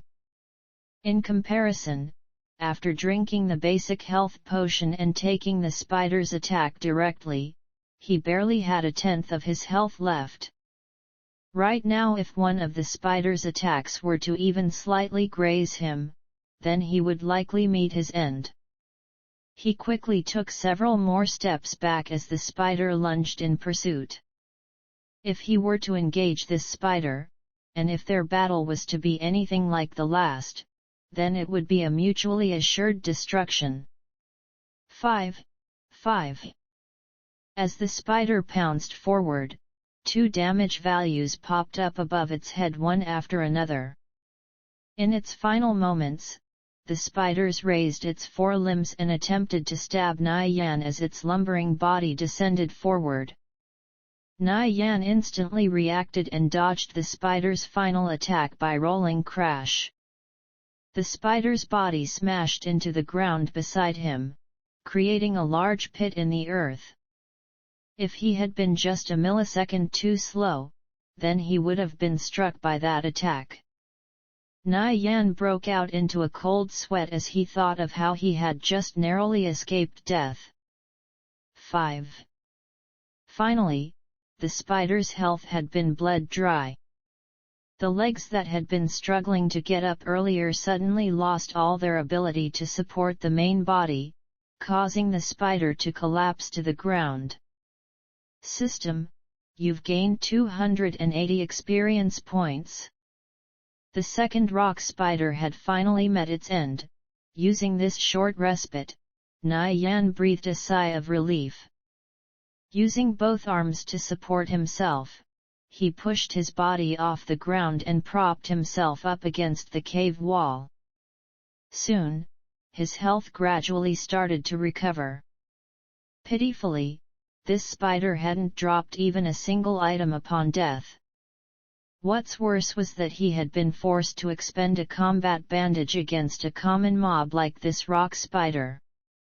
The cost of crafting a single bandage was such that the payout of this battle wasn't worth his efforts. After a few moments of rest, his health was at last fully restored. That was just too dangerous. If I'm going to lure out more rock spiders, then I should definitely avoid aggroing more than one of them at a time. Na Yan picked himself up off the ground and walked over to the intersection. There was a lot more space to maneuver there now, as only 10 spiders remained. However, these 10 spiders were moving together in groups of 2 or 3, which made it incredibly difficult for Na Yan to find an opportunity to strike. At least there's more room to move around now. I should be able to use stealth to make my way through here. At stealth's current level, I should be able to pass within a meter of these spiders without being detected. Gradually, Na Yan's body became increasingly transparent until it completely blended in with the darkness of the cave. Shortly after, he began to slowly make his way forward. As he moved, Na Yan spotted 3 spiders approaching him from behind. One was off to his left, about 3 meters away. The other 2 were off to his right, about 5 meters away.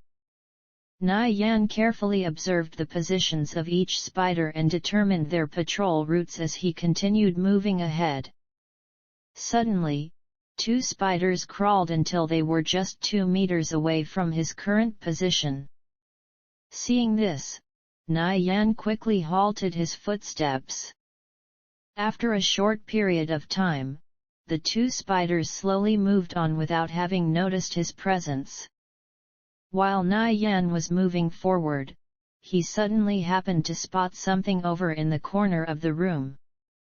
Nestled between several large rocks was a single chest that faintly glowed with a silver light. The rocks had obstructed his line of view, thus he was only able to see the edge of the silver chest. Son of AB*TCH, they really hit it well. Unexpectedly, it's a silver treasure chest. Na Yan's heart rate involuntarily sped up. At the same time, 3 spiders abruptly halted their movements and looked around. These actions were akin to a bucket of cold water being dumped over his head, causing him to immediately calm down. Right now, it was still too soon to get excited.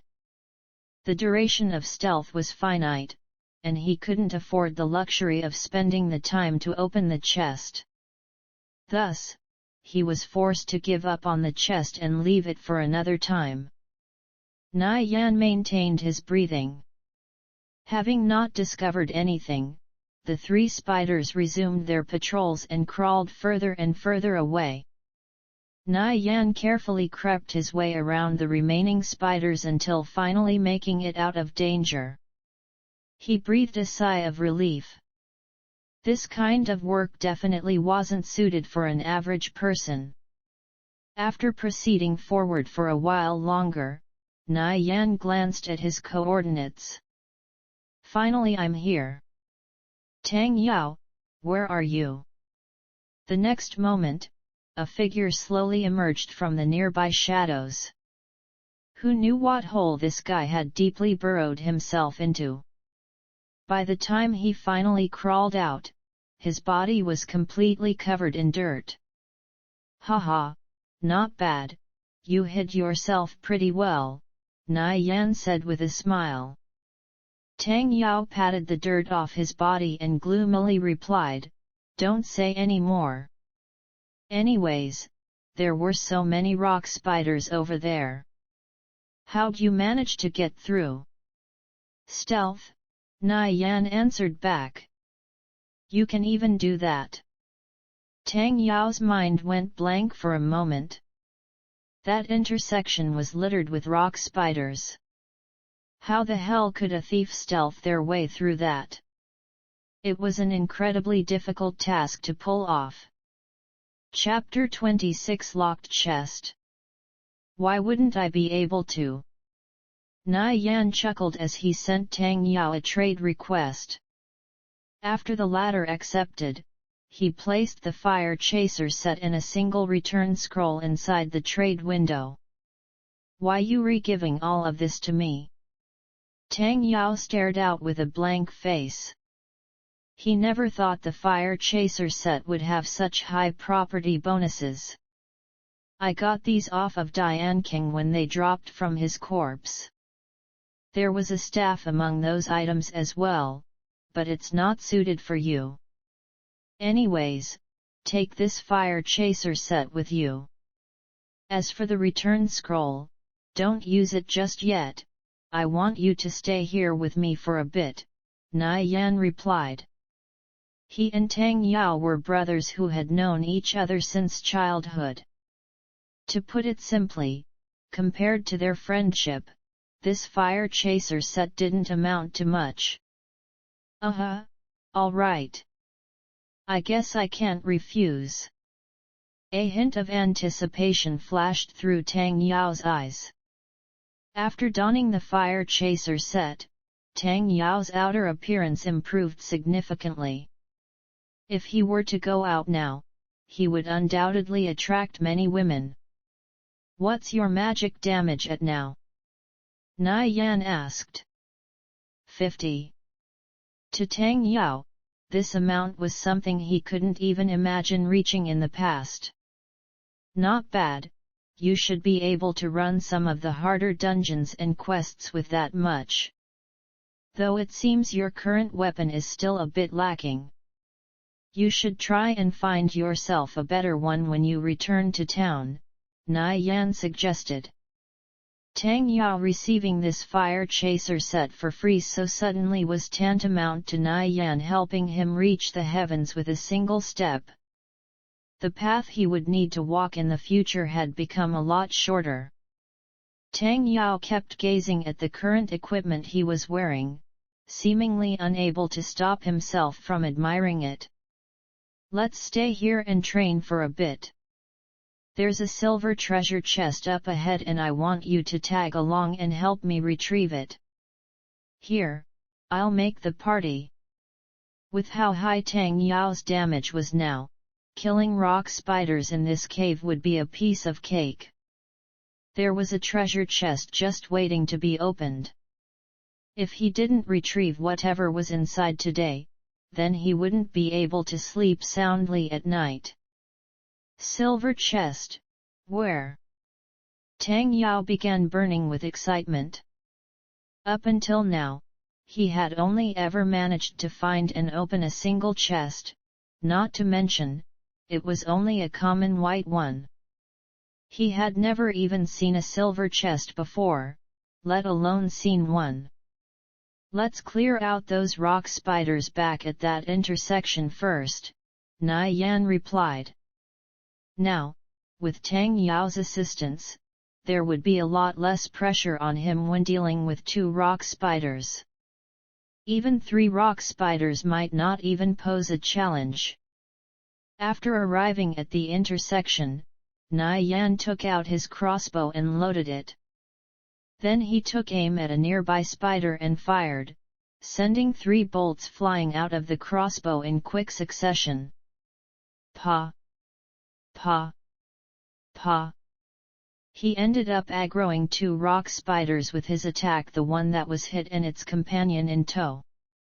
Nai Yan positioned himself in the front while Tang Yao brandished his staff and released an arcane fireball and arcane blaze from the rear.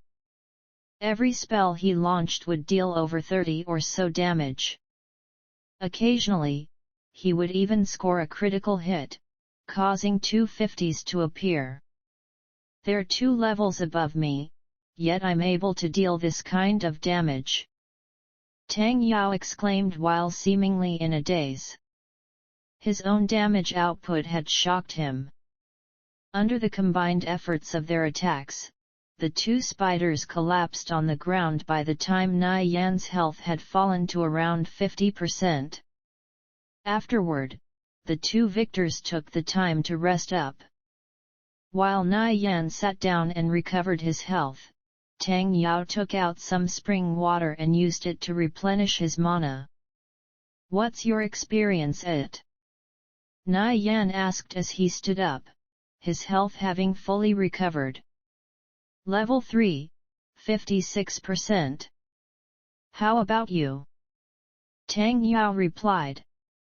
He had played for over a week to get to this level. Level 3, 9%. Leveling in conviction was extremely difficult. Each level required an insane amount of experience to level up. Considering that he had just started playing a few days ago, his leveling speed was fast enough to frighten someone. Not even 2 days had passed and he was already level 3.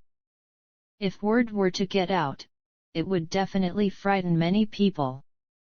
While they chatted, Nai Yan used his crossbow to lure out another 2 spiders and killed them.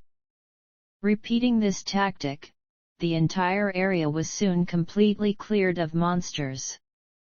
Nai Yan bent down and picked up an item that had dropped from the last rock spider. It was a charge skill book for warriors. The market price for a charge skill book should be around 20 some coppers right now. Indeed, the drop rate in a level 5 area is much higher compared to the low level ones. What did it drop? A charge skill book. Tang Yao waved his hands and said, I'm pretty satisfied with just this fire chaser set, so you can take all the drops. Besides, I won't need to start looking for new equipment until I reach level 5. To Nai Yan, however, a single skill book wasn't of much value either. In the end, he didn't even try to argue with Tang Yao and threw the charge skill book into his knapsack. Since the two of them were in a party, they had to share the experience gained through combat. Thanks to Tang Yao's high damage, however, their pace had sped up significantly. Therefore they were gaining experience at a much faster rate than when they were by themselves, which made up for the fact that it was being shared. With the spiders all cleared out, Nai Yan walked over to where he had spotted the chest earlier.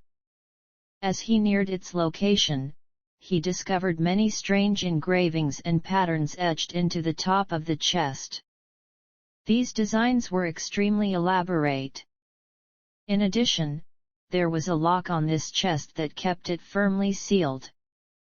Damn, I haven't learned the lock-picking yet.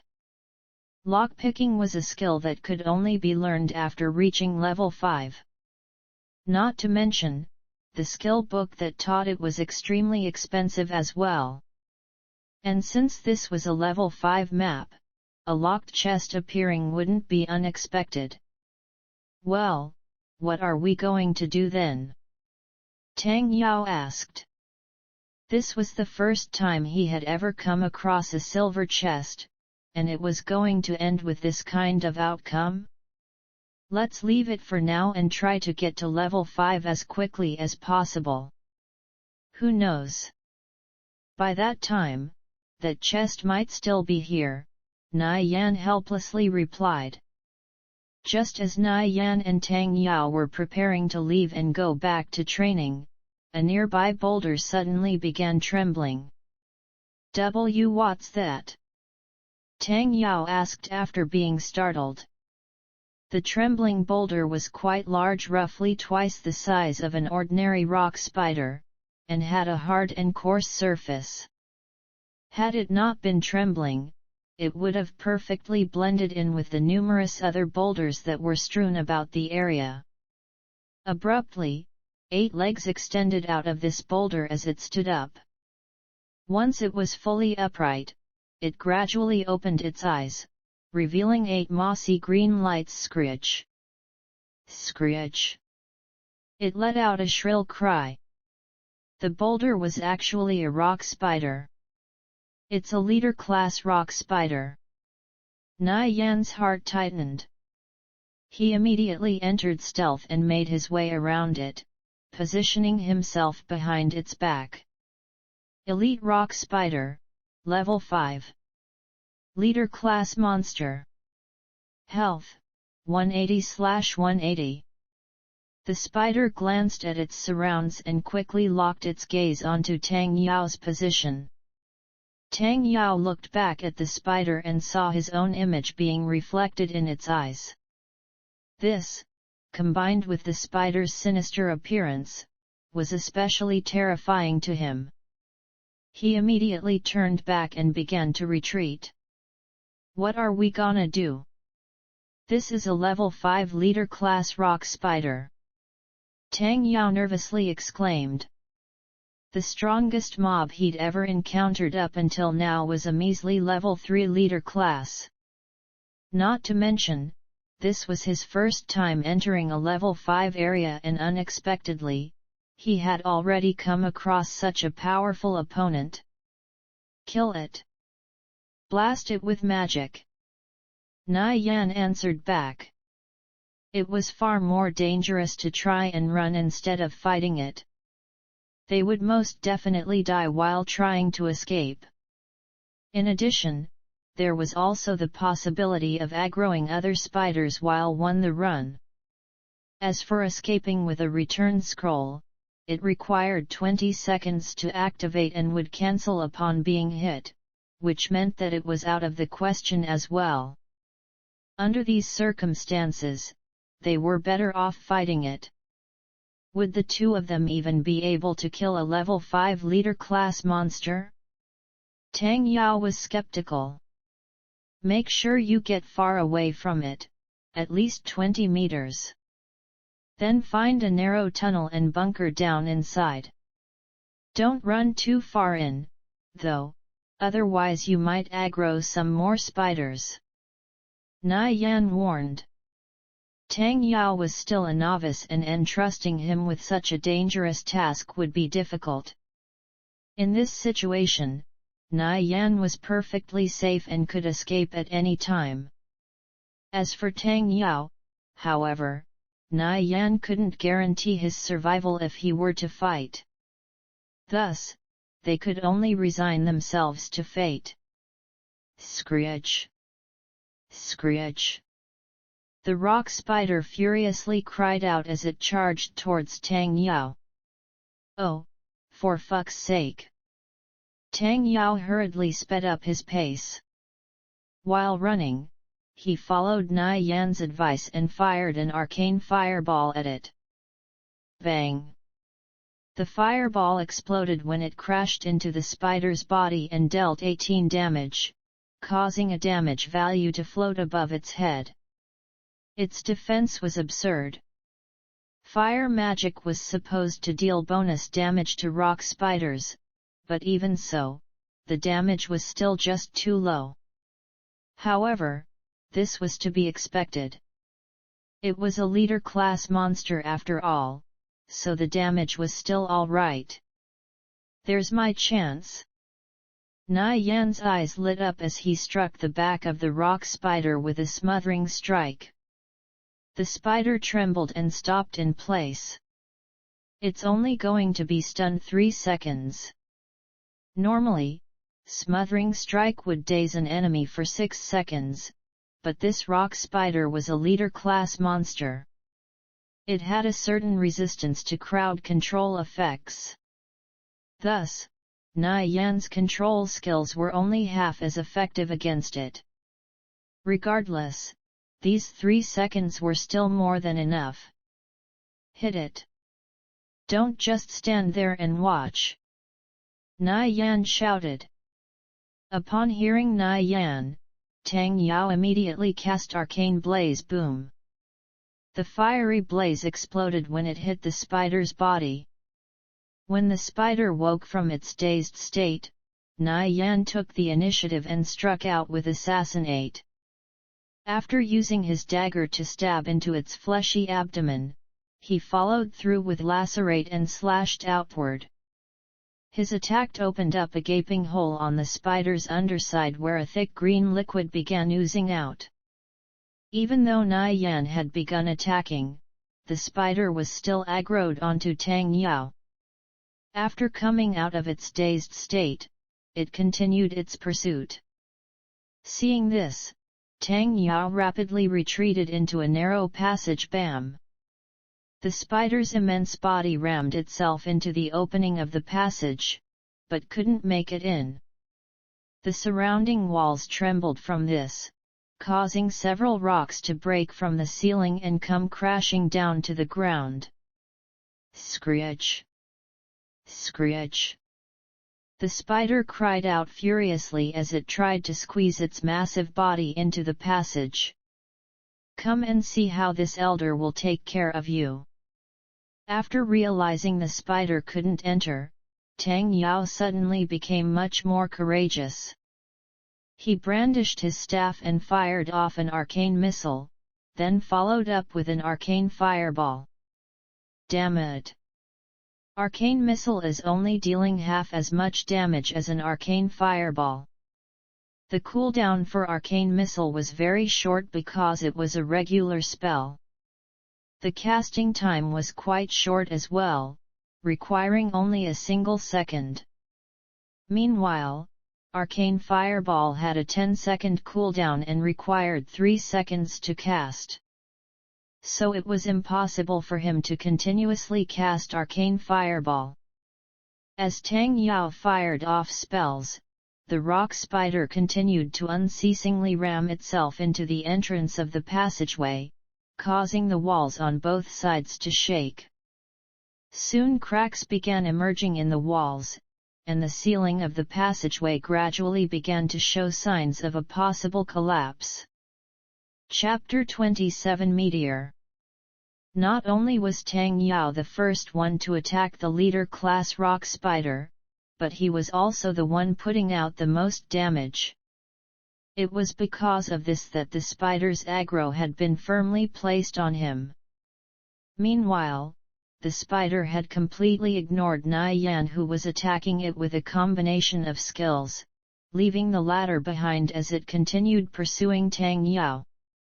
Nai Yan took advantage of the current situation and, while the spider was still distracted by Tang Yao, fished out the vial of poison within his knapsack and used it to coat his dagger. 5 seconds later, he finished applying the poison. He approached the spider from the rear and stabbed his dagger into its abdomen while using Vital Strike. 10% defense. 52. The rock spider became poisoned and a status debuff was applied. Additionally, Nai Yan's Vital Strike was a critical hit and dealt quite a bit of damage. Screech! Screech! The spider shrieked out in pain. It switched its focus to Nai Yan and pounced towards him. The spider's sudden change in targets caught Nai Yan off guard, forcing him to hastily fall back. 78. Despite his attempts to flee, however, the rock spider's attack still managed to connect, draining the larger half of his health. Seeing his health bar quickly deplete, Nai Yan didn't dare to be careless. He immediately fished out a basic health potion and downed it, then rolled away and began retreating. The spider followed in pursuit. With the spider's attention elsewhere, Tang Yao was free to fire off a salvo of spells. He sent off Arcane Missile, Arcane Blaze, and Arcane Fireball in quick succession. I'm going to be out of mana soon. Tang Yao glanced at his health and mana bars and found that he had roughly a quarter of his mana remaining. His mana expenditure was too ferocious. There was simply no chance his natural regeneration could keep up. Do you have any mana potions? Nai Yan asked. I have a basic mana potion. Then hurry up and drink it. We'll deal with it later, Nai Yan instructed. When he turned back to face the rock spider, he found that it had already neared his position. In response, he brandished his dagger and struck out with Concussive Strike, forcing the charging spider to abruptly halt its movements. Nai Yan took advantage of this and put some more space between himself and the spider. Even though the spider had been struck by Concussive Strike, it still managed to land an attack during the exchange. Na Yan glanced at his health bar and found that roughly an eighth remained.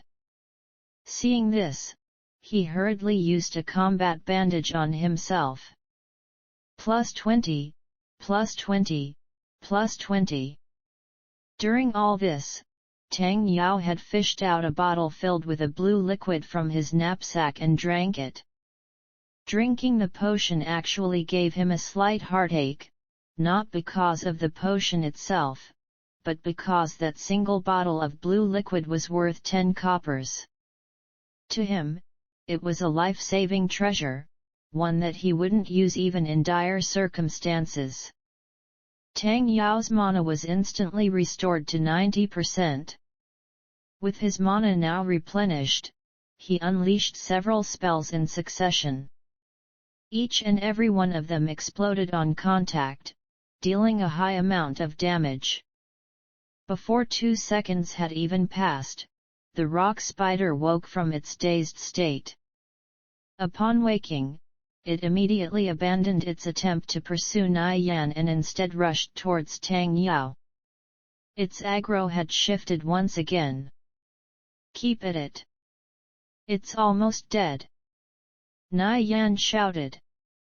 Once his health was fully restored from the combat bandages, he rushed to the spider's side once again. The damage he and Tang Yao were dealing was by no means low. Even though their opponent was a level 5 leader class monster, it was still unable to withstand this kind of assault. By now, it only had a little over 10% of its health remaining. Screech! Screech!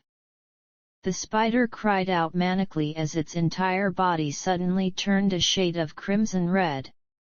Not good. This son of a B*TCH became enraged.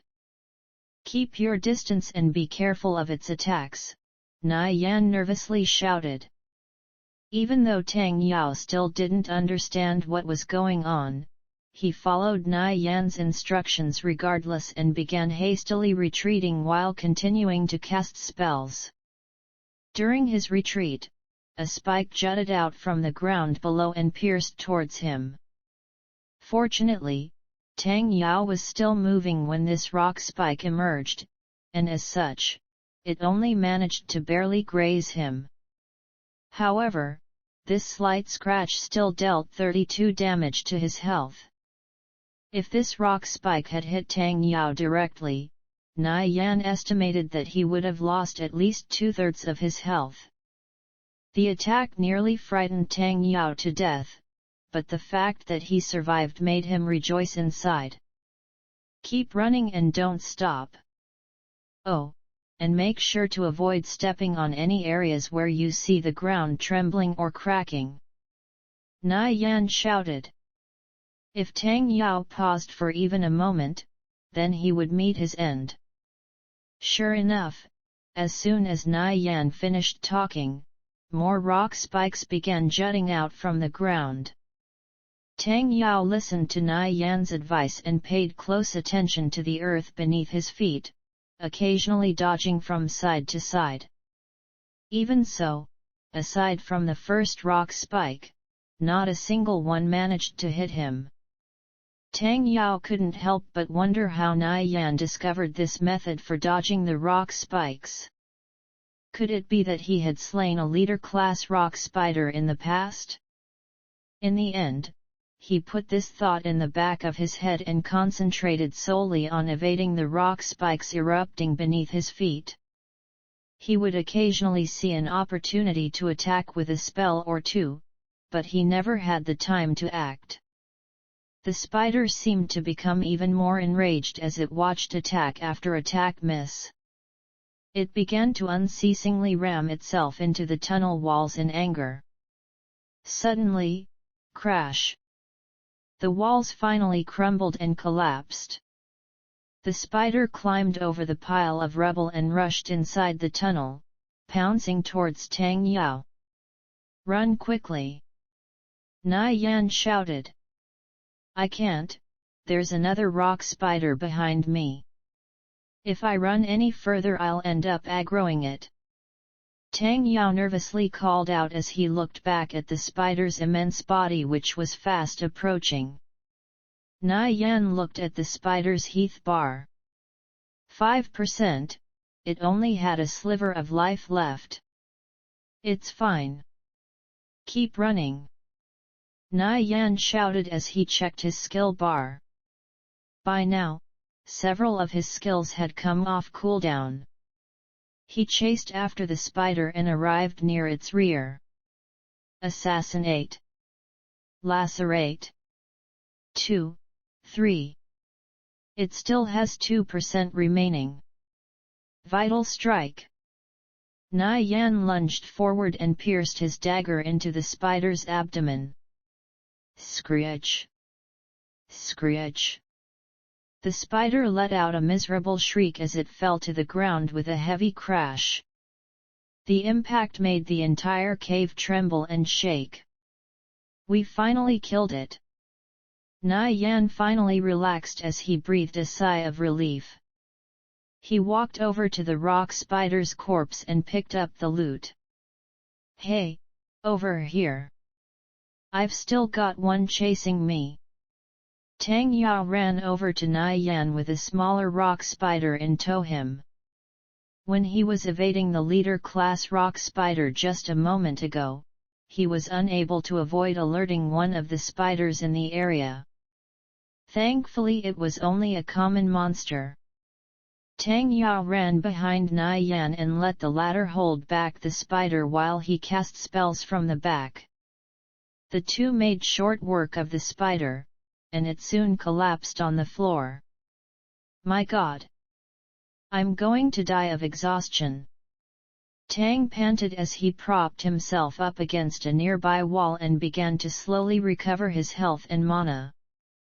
How they ever managed to kill this leader-class rock spider, which was 2 levels above them, was beyond him. Nonetheless, it was most likely his greatest achievement since starting the game, you know. I think I've just realized how awesome I actually am. Nai Yan took out the 2 items that the leader-class rock spider had dropped, a single skill book and a silver white key. Skill book, Meteor. Skill description, beckon forth meteors to smite your enemies. Required, 1 syllable, 3 gestures, and 1 talisman. Skill attribute, beginner, summon 5 meteors. Each meteor deals 5 bonus damage, 10 points of burn damage in a 5 by 5 meter area. Skill cooldown, 120 s. User restriction, Elementalist, Arcane Mage, can only be learned by the righteous faction that protects the light.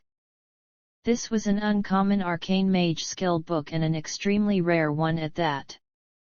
At the beginner level, it could summon blazing fireballs that would rain down from the sky like meteors. Each fireball could strike 5 targets within a designated area simultaneously. At later levels, it would become a powerful area-wide spell. Even something like this can drop? You lucky son of a b*tch. Nai Yan was almost speechless. The meteor skill was exceedingly rare, as it could only be found in level 1 to 30 areas where rum spiders, rock spiders, and flame spiders spawned. Moreover, it would only drop from leader class or higher versions of said monsters. What's worse was that the drop rate for this skill wasn't more than 1 in 10,000. With the current level of the majority of the player base, this skill would be priceless in the marketplace. They really did meet with an unexpected success today. As for the rare drop, it was most likely due to killing a leader class monster that was 2 levels higher than them. What did it drop? Tang Yao asked in surprise. Looks like your luck isn't half bad today. It dropped a meteor skill book. At the beginner level, it serves as an unparalleled area of effects skill, dealing high damage in a small area. At the later levels, it becomes a pretty decent mobbing skill. Nai Yan felt a slight hint of envy as he summarized the skill to Tang Yao. An arcane mage acquiring Meteor during the first 2 weeks of the game. This truly was too much of a blessing. Really? Tang Yao suddenly stood up in surprise. Let me see. It's not bad. You can use it. But compared to Templar magic, giant magic, or dragon magic, it's still somewhat lacking. Nai Yan threw the Meteor skill book over to Tang Yao and then looked at the other item that had dropped. Silver key, used to open level 020 treasure chests that are silver or lower. Uses remaining 3/3. What's Templar magic and dragon magic? You'll find out in the future. For now just take this Meteor skill book, I'll be taking the key, Nai Yan replied. He and Tang Yao would both be getting the items most useful for themselves.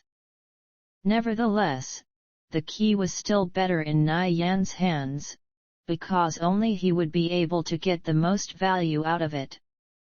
Not to mention that, with this key, he could now finally open that locked silver treasure chest. If that's the case, I won't be polite.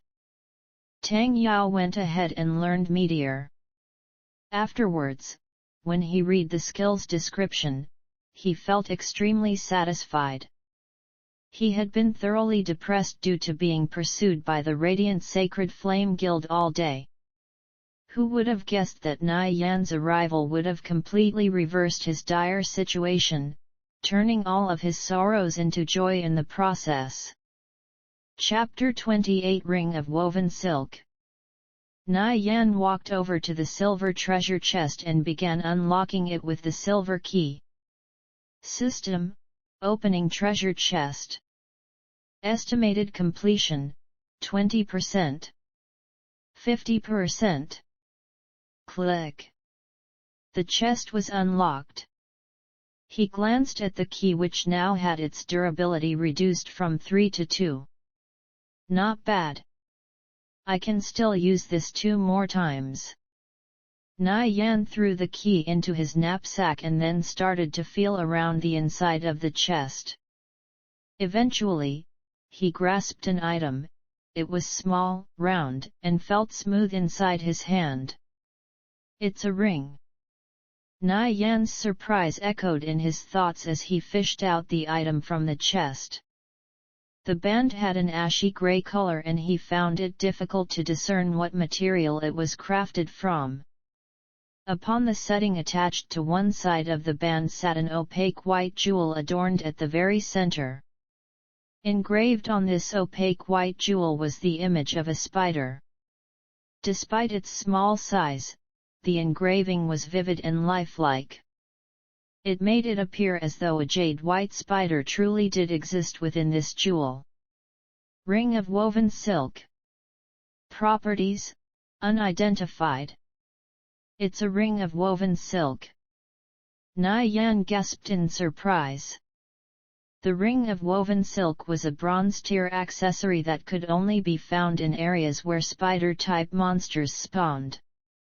Moreover, it was a ring that retained its usefulness all the way up to level 60.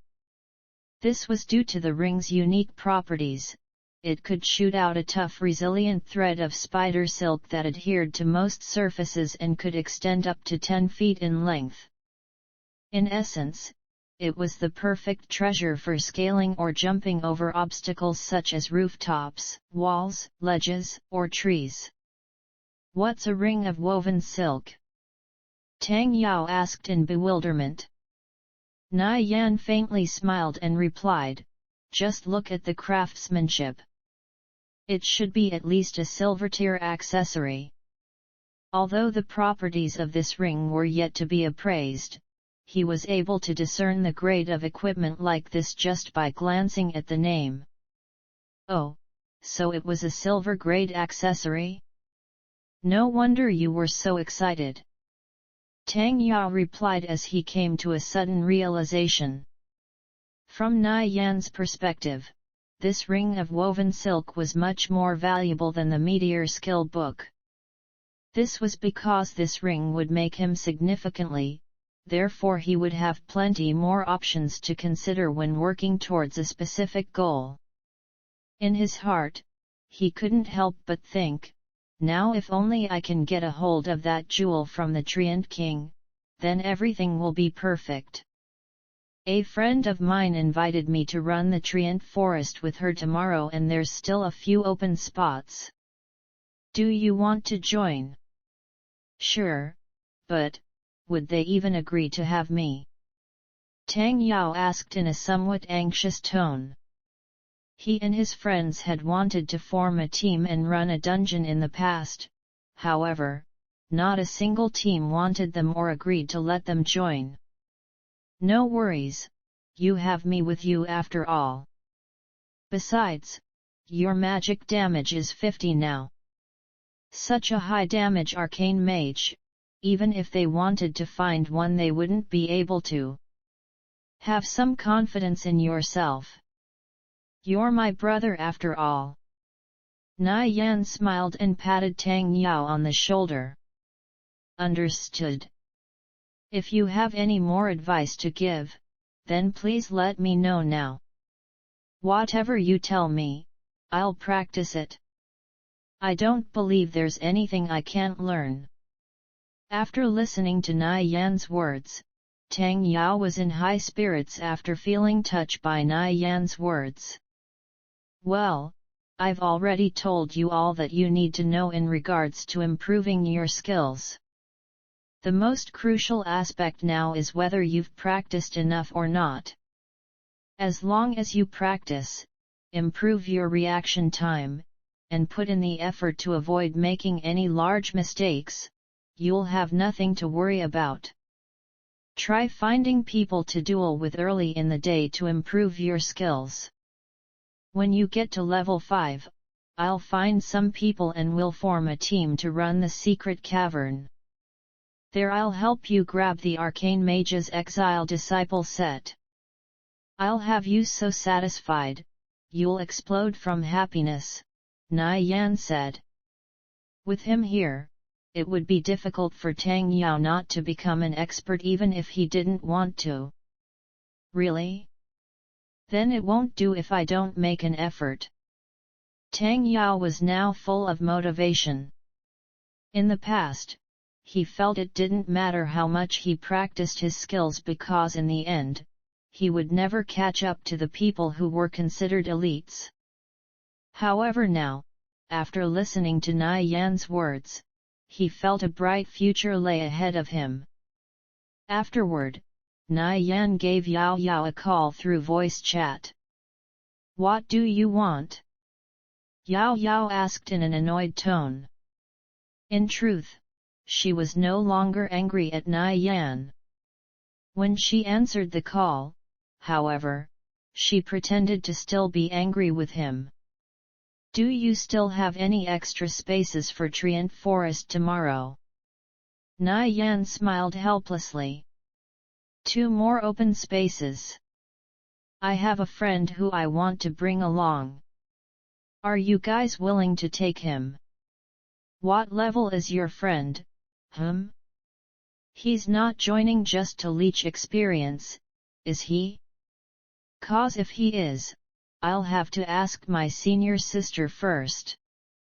Also, what profession does this friend of yours play? Yao Yao answered in an abrasive tone. Arcane Mage. Oh? What's his magic damage? Over 50. To be more accurate, it's 52. His damage is that high? Yao Yao exclaimed in surprise. Her magic damage as a holy mage was only at 37, a number which was considered to be quite high among others at the same level. She never expected that Nai Yan's friend would possess more magic damage than her, and by such a large margin at that. Hold on, I'll go ask my senior sister. She'll most likely agree to it. For an arcane mage to possess such high magic damage, they definitely must have cleared many dungeons in the past. These people were top experts. Even if you found one and begged them to join, they still might not necessarily agree to join you. And now one of these experts has been delivered right to their doorstep. Her senior sister would have absolutely no reason to refuse. Normally it would be quite the opposite, with Tang Yao being the one doing the refusing or accepting. All right, go and ask. I'll be waiting for your reply. A few moments later, she sent a reply. Ive asked big sister Yulan. She agreed to let your friend join, so bring him with you when you come tomorrow morning. All right. Na Yan nodded his head and hung up the call. Dud. Hello? Yao still wanted to ask Na Yan why his friend would even want to join them. From their perspective, this kind of expert wasn't easy to find, and they definitely weren't someone who would casually join up with a team like theirs. However, Na Yan had already hung up on her. The only noise she heard from the call now was the busy signal that signified that the call had ended, which ended up infuriating her to no end as she madly stamped her feet on the ground. Hanging up on me so quickly. Now that you've got an expert by your side, you suddenly think you're too good for me, is that how it is? Humph! How infuriating! So, how'd it go? Are they willing to let me join? Tang Yao asked in an anxious tone as he fiddled with his hands. Up until now, Tang Yao had always been someone who would join pick-up groups. Occasionally he would join a group and run some common instances with them. However, he had never formed a regular party or team. The teams that were able to run level 3 or higher instances also tended to be ones with a significant influence among the player base. Not to mention, these teams usually had fixed members. In almost all cases, there was simply no chance for an ordinary player to join. This was because if a team were to accept a weak player, that player would only hold the team back. This was why teams had harsh requirements and were particularly picky when recruiting new members. However, as long as a player met their requirements and joined their ranks, then they would easily become a part of the team. Such recruits would be called upon to join the ranks whenever the team was lacking in members.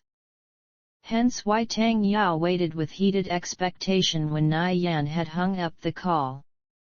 As a person who had also been unable to enter an elite team in the past, Na Yan understood his feelings well. Tang Yao's eagerness and anticipation made Na Yan reminisce about when he had first entered a team in the past. His feelings had been about the same back then as well. They agreed. All you need to do is tag along with me tomorrow and you'll be fine. Your stats alone would make any team eager to have you, so relax. After all, playing an arcane mage requires a significant amount of skill. That's great! Tang Yao excitedly exclaimed. Tomorrow was going to be his first time running a high-level instance like the Treant Forest. This was an opportunity he had been yearning for even in his dreams. Are there any requirements to this instance? For this instance, there are no specific requirements for arcane mages. Just make sure not to draw any aggro and you'll be fine. By the way, Treants have a fairly low resistance against fire magic, so who knows? Maybe you'll have done the most damage by the end of tomorrow. Na Yan said while smiling. Meanwhile, Tang Yao was taking this matter seriously. When he recalled his first time running an instance, he didn't fare any better. Did you bring any talismans with you? I've got 5. Let's have a look at Meteor then. Cast the spell for me before we leave here in a bit. Where am I going to cast it? The surrounding area only had 1 or 2 rock spiders at most. Using the skill here would be too much of a waste. I'll gather them up, so just get ready. Nai Yan replied as he ran off deeper into the cave. Okay. Tang Yao fished out a talisman from his bag. He was filled with anticipation and was quite eager to find out just how powerful his new spell was. Nai Yan continued running deeper into the cave. Whenever he encountered a rock spider, he would attack it once and, instead of tangling with it any further, continue on his way. After these spiders were attacked, they would chase after him.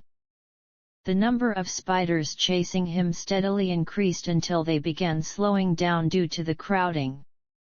Nai Yan was quite nimble as he moved back and forth through the cave. The mass of 20+ rock spiders following behind him as they cried out made him resemble a train. Tang Yao was busy tidying up his knapsack when he heard the sound of activity coming from deeper within the cave. When he walked over to take a look, he discovered a deluge of 20+ spiders surging through the passage. They appeared as though they were going to swallow up everything in their path. Oh, my God! How did you manage to aggro so many of them? Tang Yao cried out in alarm as he turned around and began running for dear life. Chapter 29 Book of Order. Stop dawdling. Hurry up and cast Meteor already. Nai Yan pestered through voice chat. Meteor takes 10 seconds to cast. By the time I finish casting, it'll already be too late. Tang Yao anxiously replied. He estimated he would be overrun by spiders before he could even finish casting the spell. I don't care, just start casting. Kmen, hurry up. Tang Yao clenched his teeth and unraveled the talisman.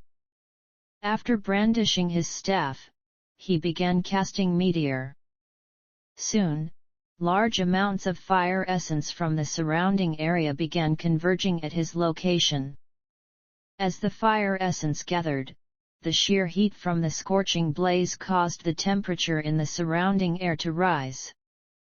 Tang Yao watched as Nai Yan led the 20+ rock spiders through the passageway and into the cave intersection.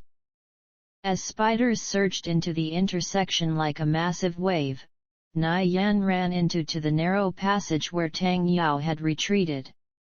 The passage was so narrow that only a single spider managed to squeeze itself through, but in doing so, it blocked off access to the passage for the rest of the spiders behind itself. Concussive strike. Nai Yan turned around and struck the leading spider in the head, causing it to enter a dazed state and stop the movements of the spiders behind itself. 8 seconds, 7 seconds, 6 seconds, 5 seconds. As time slowly ticked by, the fire essence which was steadily gathering around Tang Yao became increasingly intense. For the most part, the spells that required a set of syllables to cast were also the ones that had a relatively large area of effect. From Nai Yan's knowledge and experience, Meteor was the only area of effect spell that elementalists and arcane mages could learn at level 0, and it was quite efficient at killing many monsters. However, even if you were to gather up 1,000 elementalists and arcane mages, you still might not necessarily find one that possessed Meteor. After 3 seconds passed, the spider woke from its dazed state and immediately pounced towards Nai Yan. In reaction, Nai Yan raised his dagger and began skirmishing with the rock spider. He kept the spider firmly in place and prevented any of its attacks from reaching Tang Yao, so as to avoid interrupting the spell. 10 seconds. Whether this moment was long or short depended on one's perspective. The truth of the matter, however, was that the moment would simply be over once you counted from 1 to 10. While in a trance-like state, Tang Yao raised his staff and chanted lines of strange syllables that even he didn't know the meaning of. When he finished casting, an enormous fireball fell from above. Boom! A deafening explosion echoed out as the fireball crashed into the group of spiders. The fireball resembled a heavenly maiden upon impact, scattering fiery blossoms in every direction. These blazing flowers didn't immediately extinguish upon landing on the ground. Instead, they continued to burn, dealing a fixed amount of damage every second to the spiders that were caught in the explosion. Screech! Screech! The 20-plus spiders caught in the explosion were in a state of upheaval as they cried out in agony. No matter what kind of state they were in, however, they were still unable to attack Nai Yan and Tang Yao. So, he had already calculated everything. No wonder he dared to aggro so many monsters at once. Nai Yan and Tang Yao were only able to kill monsters like this by taking advantage of the unique topography of this intersection. Attempting to use this tactic and unleash a fireball upon a large group of enemies would have been suicidal if they were out in an open field. Normally the destruction caused by Meteor would be extremely limited in narrow spaces such as this. As it turned out, however, the intersection within the cave was quite suitable for casting the spell. Tang Yao couldn't help but admire Nai Yan even more. For him to be able to think of a tactic like this. A second later, another fireball rained down from above and exploded after hitting the ground. The brilliant flames expanded into the surroundings upon impact. 3 more enormous fireballs subsequently rained from the sky. Of the spiders that had been hit by Meteor, 6 were directly crushed, 16 burned to the death from the continuous area of effect burn damage, and the remaining were all dying or near death. The destructive capabilities of Meteor had been clearly displayed before their very eyes. Tang Yao gazed blankly at the pile of rock spider corpses that laid before him. He had single-handedly caused all this destruction, a realization which hard for him to conceive. Nai Yan, did I really do all this? Tang Yao asked foolishly. Only after looking at the enormous amount of experience, did he finally come to accept it. Just a moment ago, he really was the caster of that formidable Meteor spell. What you got that blank look for? Come on, let's take care of the remaining spiders, Nai Yan smiled and said. I'm out of mana. Tang Yao gazed at his mana bar that was almost completely bereft of any color. He still had enough to cast a few arcane missiles, but he wouldn't be able to cast anything like flame explosion. After hearing Tang Yao's words, Nai Yan recalled something. Meteor was a spell that voraciously consumed mana. That fact that Tang Yao was able to cast it was already quite impressive. Not to mention, he even had a little bit of mana left over to cast other spells. Besides the mana consumption, Meteor also required talismans which weren't cheap either. Therefore, if he was to continue casting this spell while grinding monsters, then Tang Yao would find his funds being quickly eaten away. Nai Yan pounced towards one of the remaining rock spiders and used Vital Strike to kill it. Following this, he and Tang Yao began quickly cleaning up the remaining spiders. Soon, every single of one of those 20+ spiders had met their end and collapsed on the floor. Nai Yan walked over to the corpses and gathered up the loot, which amounted to a total of 3 coppers. In the end, not a single piece of equipment had dropped.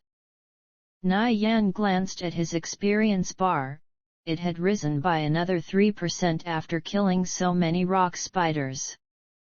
We've cleared out all the monsters in this area. Let's head deeper in, Nai Yan suggested. Mob grinding in such a manner could only be experienced every once in a while, as the monsters wouldn't respawn fast enough to make it a viable tactic. What? Why are we going even further in? Tang Yao asked in a surprised manner. There's something I must do deeper in the cave. Besides, the scenery inside this cave is quite mystical, Nai Yan replied as he smiled mysteriously. Upon arriving inside this cave, Nai Yan had vaguely remembered something unique about it. There was a spring at the very end of the rock spider cave. Not only was the water in this spring quite deep, but it also contained many strong currents which weaved and intersected with one another underneath the surface. As for why these currents existed, it was because the spring connected to an underground lake. After passing through the lake, you would find yourself arriving at a secluded ravine where all kinds of exotic medicinal herbs grew in large abundance. However, there was something even more valuable inside this ravine. Something which countless players could only yearn for in their dreams, a torn page from the Book of Order. In the game's lore, the Book of Order and Book of Chaos were both divine objects which had been handed down since the era of shared governance, 873–1235. Even after 500 or 600 years had passed, the legend of these two books continued to spread. Their emergence was a mystery, as well as the origins of their author. Order and Chaos represented the laws of the world. Each of the two books contained 6 volumes, 36 chapters total. These books represented 2 distinct and opposing powers which were scattered across the world. Legend has it that if one were to gather every page and complete the Book of Order, they would be able to revive the God of Order and gain immense power. Moreover, the owner of the Book of Order would become the supreme pontiff of the righteous faction and control all the holy shrines in the continent. On the opposite side of the spectrum, if one were to complete the Book of Chaos, they would gain immense destructive power and become the ruler of darkness, arch-nemesis of the owner of the Book of Order. The Book of Order and the Book of Chaos were both legendary existences. When the first 6-chapter volume emerged, a cinematic played showing the long history of the Viridian Empire and Satrasan Empire. The 6 chapters from the Book of Order were as follows: the chapter of justice, the chapter of honesty, the chapter of courage, the chapter of wisdom, the chapter of equality, and the chapter of freedom. These 6 chapters fell in the hands of 6 people, each of whom were experts that possessed a seat as one of the top 100 members in the righteous faction. The owners of the chapter of justice, the chapter of courage, and the chapter of wisdom were respectively the first seat, the third seat, and the 6th seat. As such, the correlation between the two caused these chapters from the Book of Order to be viewed as divine existences by the public. It was correct that each of these chapters from the Book of Order possessed a powerful strength, but the caveat was that they could not be stored in a player's personal storage. Thus, the player would be forced to carry them on person. When the owner of a chapter was killed by another player, the chapter would always drop, unless the player possessed all 6 chapters. Due to this, the fighting and killing instigated by the Book of Order was almost never ending. The chapter of justice, chapter of courage, and chapter of wisdom eventually fell into the hands of the leaders of 3 super guilds. The owners of the remaining chapters also gained formidable power, but they had to always keep a low profile whenever they set out. They would also try to avoid using their chapter's powers in the presence of other players. Even so, Nai Yan had still witnessed the powerful might of these chapters from the Book of Order in videos before. The holder of the Chapter of Justice was the president of Angel Corp, a demon hunter from the elf race Anji Tianchi. He once confronted and defeated over 100 hostile enemies by summoning 16 righteous knights. One person had defeated over 100 players. This event that later became a legend. The holder of the Chapter of Wisdom was Holy Judgment's guild leader, a holy mage emperor killer. He had withstood the invasion of the undead, during which he used the forbidden magic Resplendent Brilliance and eliminated 300 liches, thus creating another legend. The holder of the Chapter of Courage was the guild leader of the Holy Empire Guild, a berserker Sleepy Fox. During a guild war, he rushed deep into the enemy ranks all by himself, killing an enemy with every few steps and personally beheading over 200 of them. He had slaughtered everything before him. Nai Yan couldn't help but burn with excitement when he thought of this. Chapter 30 Search for the Chapter of Courage. The Book of Order truly was an item of immense temptation. And now, in his new life, Nai Yan had the chance to gather all 6 chapters of the first volume. There was only one problem: he didn't know if he could. Nai Yan knew the whereabouts of the 6 chapters in the first volume quite clearly. As for the other 30 chapters that were scattered across the world, he roughly knew most of their locations. The one he was currently searching for was the 3rd chapter of the Book of Order, the Chapter of Courage. What are we going to do when we get further in? Just follow me to the end of the cave. After that you can head back and continue training. The place I'm planning to go to is somewhere you're not capable of reaching, Nai Yan replied. His destination would be somewhat difficult to reach even for a thief like himself. Thus, there was no need to consider an arcane mage like Tang Yao. Is it dangerous?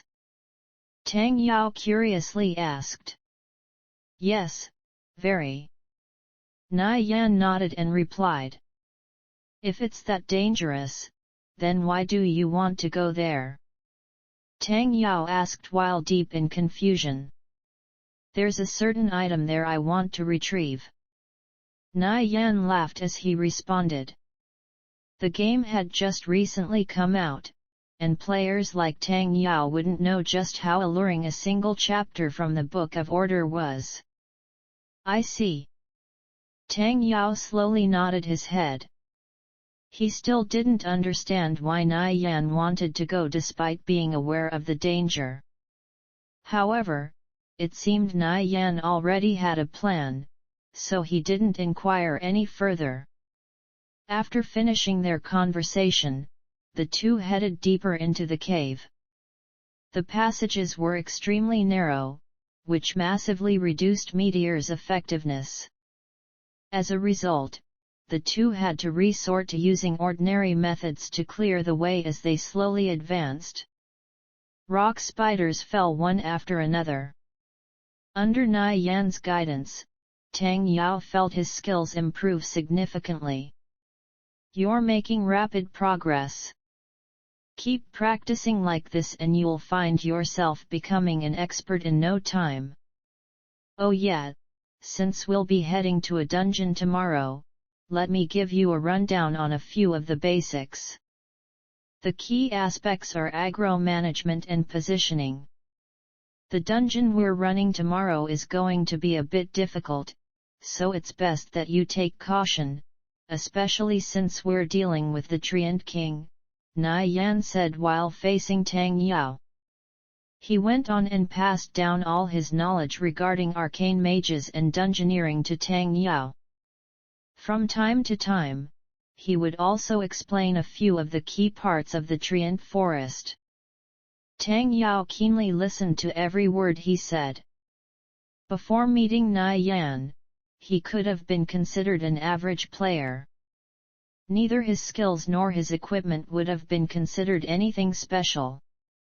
In the end, he could only continue lagging behind others in the lower levels. But right now he was wearing the Fire Chaser set, which meant that his equipment was among the very best. Not only did this great success make him feel self-conscious, but it also put an immense pressure on him. In order to live up to his own expectations, Tang Yao began to work as hard as an actual expert would. In truth, Tang Yao's aptitude was pretty decent. Though it couldn't be considered at the apex, he would still be considered quite skilled. After receiving Nai Yan's pointers, however, he completely transformed. Even if he wasn't regarded as an expert, in respect to his skills, it was evident that he knew how to improve.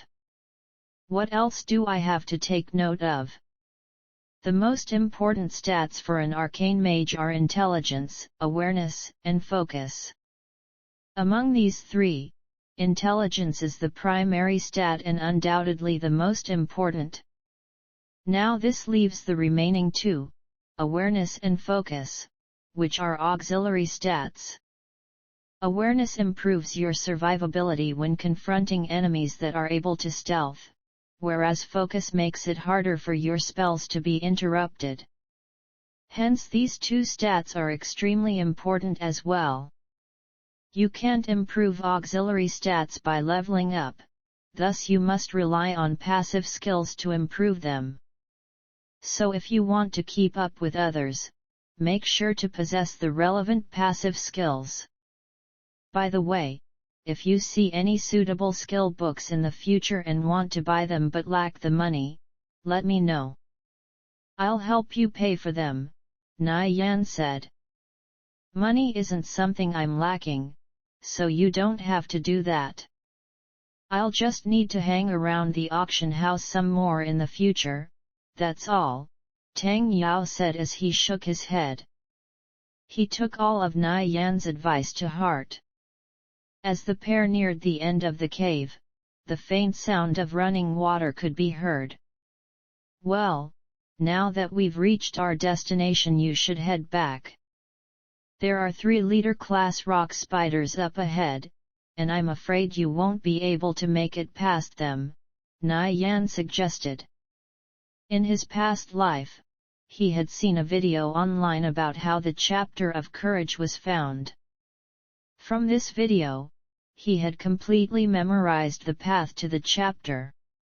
I see. Well, you be careful then. Nai Yan nodded his head. I'll call you before heading over to the dungeon tomorrow, so go train and level for now. I'll be leaving then.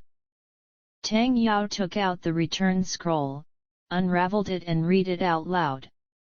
After 20 seconds, he became a streak of white light and teleported away. Nai Yan watched as Tang Yao was spirited away, then headed further into the cave.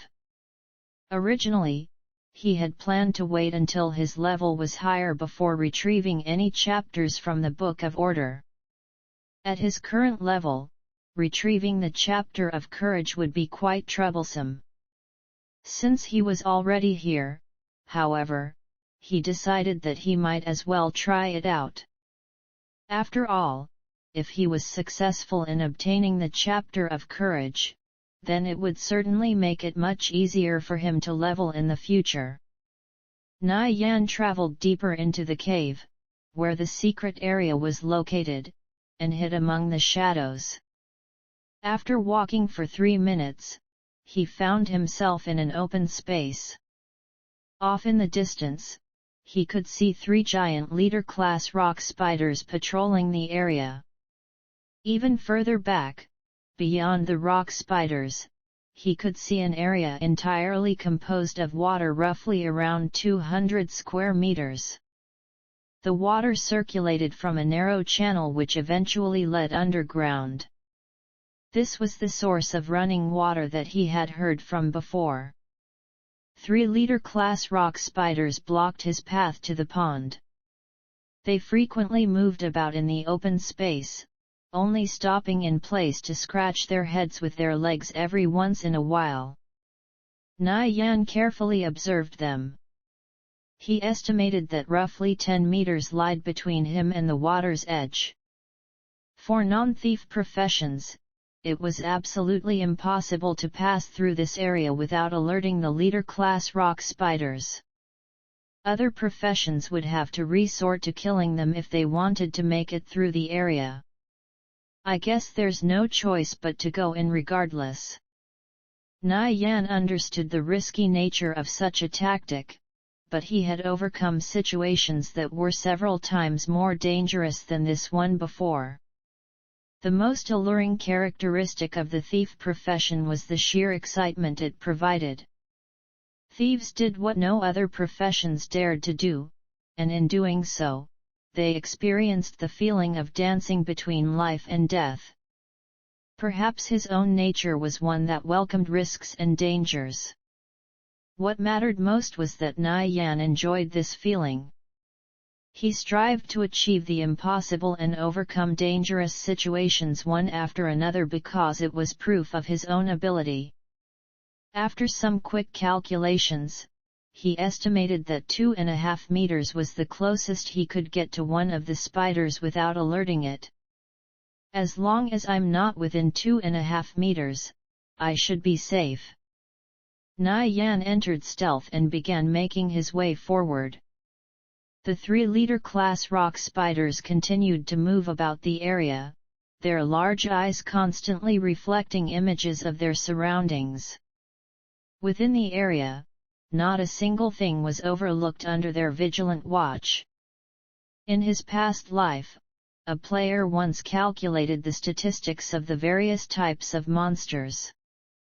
They discovered that among animal-type monsters, spider types were ranked number 7 when it came to awareness. To put this into perspective, the number of animal-type monsters in the game amounted to approximately 6,000. This alone proved just how high the awareness of spiders was. Na Yan carefully maintained the distance between himself and the leader-class rock spiders. He gradually moved towards the water's edge while simultaneously controlling his breathing. Using clock position, the locations of all 3 spiders were respectively 3.5 meters at 9 o'clock, 5 meters at 12 o'clock, and 6 meters at 11 o'clock. His body resembled a gecko as he stuck himself to the cave wall and gradually shuffled his way forward. Every action was made with meticulous care. From the loose stones near the cave wall to the scattered gravel underneath his feet, they were all variables that he had to take into consideration. Caution was a ship that sailed for 10,000 years. Na Yan felt he could never be too careful. The 6 years of experience he had gained in his past life granted him a deep understanding of this kind of reasoning. It was something he truly learned only after experiencing countless bitter lessons. In total, he had died over 300 outside of instances. Needless to say, the times he died while in them was even more. An expert who had never experienced death was never an expert to begin with. If one wanted to be looked upon as an expert, then it was absolutely essential to take risks and gain experience in PvP. It was because experience could only be gained in such dangerous situations that death was unavoidable. In the eyes of an expert, players who had never experienced death or only grinned monsters to reach level 100 were still considered beginners. It was truly only because of his numerous experiences with death that Nai Yan became a somewhat well-known great thief and held the title of Shadow Dancer. The difference between Shadow Dancer and an average thief was only a single title. At that time, however, only 6 other people within the entire Atlanta continent held the title of Shadow Dancer.